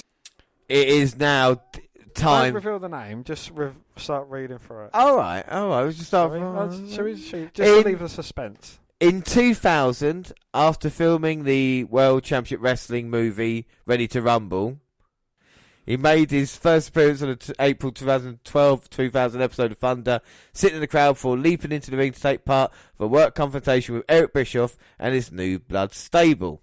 Afterwards, he formed an alliance with Chris Kanyon and then reigning WCW World Heavyweight Champion DDP. And with their help, he defeated Bischoff in a singles match in the April 24th episode of Nitro. On the following episode of Thunder, a cut team with Page in a match against Bischoff and Jeff Jarrett, that's JEFFJARRETT, with a stipulation that whichever man got the pin would take the World Championship. So this is the match we're going to watch. And now, yes, this is our number 1 moment. This is the most ridiculous moment in, I think, wrestling history, would be right to say. Well, David Arquette is kind of, he's famous for marrying Courtney Cox, and that is about it. But we'll see if he can wrestle or not. We'll find her, of course, available on WWE Network, Kate, so you can see this moment. And Jeff Jarrett's been featured quite a lot in this list as well. I mean, he of course, rubbed shoulders with Gaylord, didn't he? He did, yes. He did enter the ring with Gaylord. Yes, he did. And Bischoff looks older then than he does now, so it just shows you how difficult WWE was at this point. Ridiculous. WWE was always on a downward spiral. We've seen it at Starrcade 99. This is near enough just 5 months later, and this is what they resulted to. Jeff Jarrett and... So here comes DDP, the World Heavyweight Champion, with a pretty banged up David Arquette, and of course Courtney Cox early having a go at him. He can't even do the bang properly. Yeah, he's a little bit scared of the promo as well. I like that. We haven't seen that, Yeah, not in a while. Look at that. They clear the ring, and WWE at this point, just awful. And we see what happened on Nitro Monday night in a cage match. Interference. Fantastic idea, WWE. That's what cage match is all about. And a week-long world title reign. How did WWE go under? I just don't know. I don't know. I have no idea. I mean, what better way to celebrate a company than giving an actor world title? They're not going to do that, surely. Well, don't call me Shirley. I mean, David Arquette in wrestling, I see look at all the empty seats as well. It's probably the worst thing, but they can't. Well, no, them seats was full.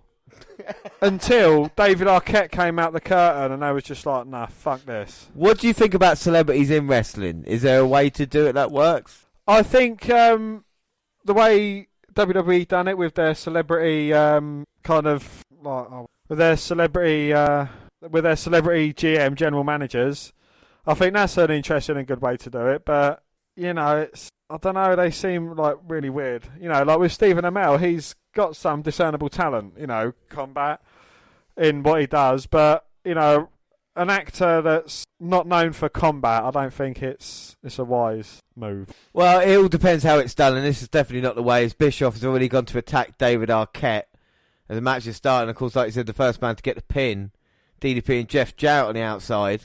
So Eric Bischoff, in this last like couple of years with WCW, he was grey, but when he joined WWF, he was brunette. Yeah, they wanted him to go back to the way he was, I suppose, like Mysterio with the mask. Go back to when WCW was good, as opposed to the kind of dying days of it. As Kimberly has now been given a referee, of course, she betrayed DDP after Chris Kanyon betrayed DDP, and after lots of other betrayals by DDP's been betrayed a lot in the early 2000s in WCW. So is this an early predecessor to Lita because she's got a thong sticking out the back of her leather trousers? No, she's just become a whore, really, under Bischoff's stewardship. Oh, so because the thong's sticking out, you know that she's a whore? Yes, that's basically saying they're now going to go for the cover, but won't count the pin. DDP saying, what you doing? And I'm glad it's just Jeff Jarrett and Page really resting this one, because, of course, Arquette and Bischoff aren't trade professionals. And Jeff Jarrett now getting caught the sunset flip. And look how quick Kimberly counting. Well, she was on her knees very quickly for Jeff Jarrett. She was. Well, she got down, but now Jeff Jarrett up. DDT. I mean, at least Jeff Jarrett got his wish of becoming a world champion once the company died. You know, like, yeah, we'll switch you. You know, you're not Intercontinental. What would you rather be, an Intercontinental champion in, like, WWF or world champion in a company like WCW? Well, if in World Championship Company, kind of, you're with the likes of David Arquette, then I'd rather be a jobber on Sunday Nitro, or on not Sunday Nitro, on Saturday Night Main Event or something, Wrestling Mojo Rawley and EC3. Bischoff is in now with the kicks, and the fans are chanting DDP, the ones that are still there. Bischoff gets some offense and then tags in Jarrett. Arquette nowhere to be seen, but of course the odds against the faces. I'll be surprised no one's watching Thunder, Nitro, let alone fucking Thunder at this point. I think their viewers are the people that's in attendance. But it's history repeating again. We're given too many shows. You know, Nitro is 3 hours at this point, or switched back to 2 hours at this point, sorry. And then Thunder, of course, 2 hours. In the end, they just filmed Thunder after Nitro, so the fans paying for one show got to sit down through 5 hours of it. Uh-oh. And David Arquette has managed to limp his way back to the ringside. Well, DDP in trouble, and the man's here. Well, now we get a meeting of the minds between Jeff Jarrett and Eric Bischoff. Oh, he went for the diamond cut, but Kimberly got caught. DDP saved himself. And a big kiss to a woman who doesn't want the kiss. No, Arquette with a spear to Bischoff. Going for the covers, Jarrett onto Page. New referee in. 1, 2, 3. So let me get this right. Yeah, I mean, correct me if I'm wrong, but the referee crawled right past Jeff Jarrett's pin on DDP to count David Arquette's pin on Eric Bischoff. Mm-hmm. Yep. Without a doubt, referee counts, the drinks and popcorn gets thrown in, and David Arquette is a world heavyweight champion, a WCW. Many people say this is the night WCW died. It wasn't. It was already dead beforehand. But Arquette winning the title was that point. That's why it's number one on our list. I mean, you know, as far as it goes, this is a title that a lot of prestigious wrestlers have held. But Drew McIntyre hasn't. See, why do you have to do David that? Arquette, an actor, you know, someone who's famous for Friends star, managed to hold a world heavyweight title. And it is recognised. It is. He reign. is recognised as a title reign, yes. But so has Vince McMahon. So have other people that aren't worth it. People like Randy Orton. So, you know, we'll see on this. But this is why the most ridiculous, because it's a company making a choice that just doesn't. K-Fed beat John Cena, yes. But the WWE title wasn't on the line. You fear for WWE, especially when you're using, not Cain Velasquez and Tyson Fury's son, but other celebrities that maybe can have a point. Look at the shit thrown into the ring. Look at the anger of the crowd. And this is your moment. And this is where a company could go wrong. And WWE even, at this moment in time. They've got to be careful. It doesn't alienate the audience, especially when there is an alternative out there. But David Arquette winning the title. God. Absolutely, yeah. Well, what about during his time as champion, Dan? Well, James, during his time as champion, Arquette was mostly used as comic relief. He only appeared on 2 shows as champion, the May 1st Nitro and the May 7th Slamboree pay-per-view. During the former, a vignette was shown filmed on the set of Arquette's film 3,000 Miles to Graceland, which also featured his wife, Courtney Cox, and their co-star, Kurt Russell. In the vignette, Cox informs Russell that Arquette is WCW World Heavyweight Champion, causing Russell to laugh and walk off, and Arquette to chase after him with a steel. In another portion of the show, Arquette was seen backstage trembling in fear and attempting to give back the championship belt. However, he did successfully defend the title against Tank Abbott with help from Paige. Tank Abbott. Arquette held the title for 12 days until the Slamboree pay-per-view. So he's held the title longer than Christian did. Until the Slamboree pay-per-view on May 7th, 2000, when he was booked to defend the championship against Jarrett and Paige in a triple cage match, the same match featured in the climax of Ready to Rumble. In the end, he turned on Paige and gave the victory to Jarrett. After Slamboree, Arquette cut a promo on the May 8th episode of Nitro, explaining that his entire friendship with Paige and title run was a swerve. Paige subsequently ran down to the ring and hit him with a diamond cutter.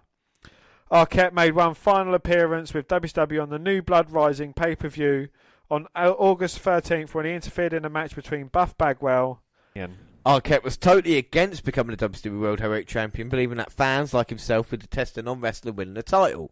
He was right, but Dan's mate, Twitter friend Vince Russo, who was a head book for WWE at the time, insisted that Arquette became the champion, and it would be good for the company and for the publicity that Arquette reluctantly agreed to the angle. I loved pro wrestling since growing up, Arquette recalled. I saw Andre the Giant and Hulk Hogan back at the sports arena. We'd go to all the road shows growing up, so I always loved it. And then Ready to Rumble happened. It was just a chance for me to sort of tap into something I loved as a kid and sort of tap into the crazy fan that I was. And then I got to meet all my heroes. I got to travel with Hulk Hogan, Sting, DDP and get to know all the guys. And in promoting the movie, they had me go on the road and I ended up the champ. I don't know what happened, but it happened. Well, also during the interview, Arquette shared that he started training for pro wrestling recently because people gave him so much grief for his failed world title run in WCW.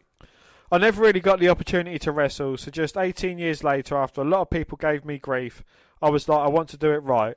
So I've been training with Peter Avalon, a great wrestler and trainer. Arquette continued, I'm getting back into pro wrestling 18 years later. I just had my first match. It was amazing against RJ City. I got my butt kicked, but it's all right. It was good. It was a good match at Championship Wrestling from Hollywood. Well, apparently Dan's friend, Twitter friend Vince Russo, who crowned Arquette WCW champion, thought the world title reign would have worked out differently because Arquette was a true fan. I actually recently talked to Vince Russo on his podcast, the 7th best podcast going. Arquette remembered, and then he explained to me, he said that part of the reason he thought it would be all right because when I first got there, I was running around. I did something great with Jeff Jarrett, and I had his guitar and I went around all the wrestlers and had them sign it. I was just a fan. And he was like, and that was just part of the reason I was different. I wasn't just an actor, I was truly a fan of wrestling, so that's kind of the idea behind it. Arquette noted that he thought being WWE World Heavyweight Champion was a mistake, but he was talked into it. Yeah, I said I didn't think it was a good idea, Arquette admitted. But then after a few minutes, I thought it would be fun just to travel and get a little taste of business. So yeah. All the money he made during his WWE tenure was donated to the families of Owen Hart, Brian Pillman, and of course Darren Drozdoff, all who suffered, well, Owen Hart, of course, the horrible accident, Brian Pillman, of course, died, and Darren Drozdoff was quadriplegic after an in-ring accident. And after WWE purchased WCW, Arquette's championship run was listed as the top reason for the failure of Nitro in a list published by the WWE magazine, and of course the WNR's most ridiculous moments. So Dan, what do you think of that most ridiculous list there then? Absolutely ridiculous. There are some classic moments in there. Some of them, you know, they were entertaining yet still ridiculous, but David Arquette, I mean, kind of put him as a top reason for the failure of Nitro, but I don't think he helped the cause. No, I don't think without doubt, you know, but I think if we look back on the list, I think it's a good one. I think it does beat the previous one, and let's hope we don't take another 149 episodes to do the next. If you're going to pick your own personal favourite out the list, which one would it be? Mine would have to be Ibushi wrestling a blow-up doll. Yeah, I think that was a really good match, actually. That was absolutely, yeah. You know, as I said during it, it was better than any Enzo Amore match I've ever seen. Not that that's much of a compliment in itself. No, but I like the fun of kind of Shikara as well and DDT. Something a little bit different. Like I said, when people talk about a true alternative to a WWE product, that is what they're bringing. And I think it's good to shine it on them and not just do a WWE and WWE list, even though they have had failures and stuff to laugh at, but to have a thing. And this is what we said, to have fun. If we've had fun whilst we're doing this list, hasn't it? And I think that's what it's about. Absolutely, yeah, and I've had a lot of fun with this. Right, so the next episodes are British Special / TLC 2019. We'll be talking about British Wrestling. We're actually going to a British Wrestling event, IPW's Undisputed 3, and of course meeting Joe Ryan, who's appeared on this list, so we'll give you all of that, plus a lot more. But until then, don't forget you can follow us on Twitter at WWE Network Review or at Vince McDan WWE. I'm at J_Rollins. Of course, all the Google platforms. Send us an email, WNRpodcast@gmail.com, or follow us on Instagram, the WNR Podcast. We're on Facebook. Yes, Facebook, you can come and find our page and give us a like with a WWE Network Review podcast. That's going to be changing very soon. Or you can come and find me and add me as a friend. I am Vince McDan.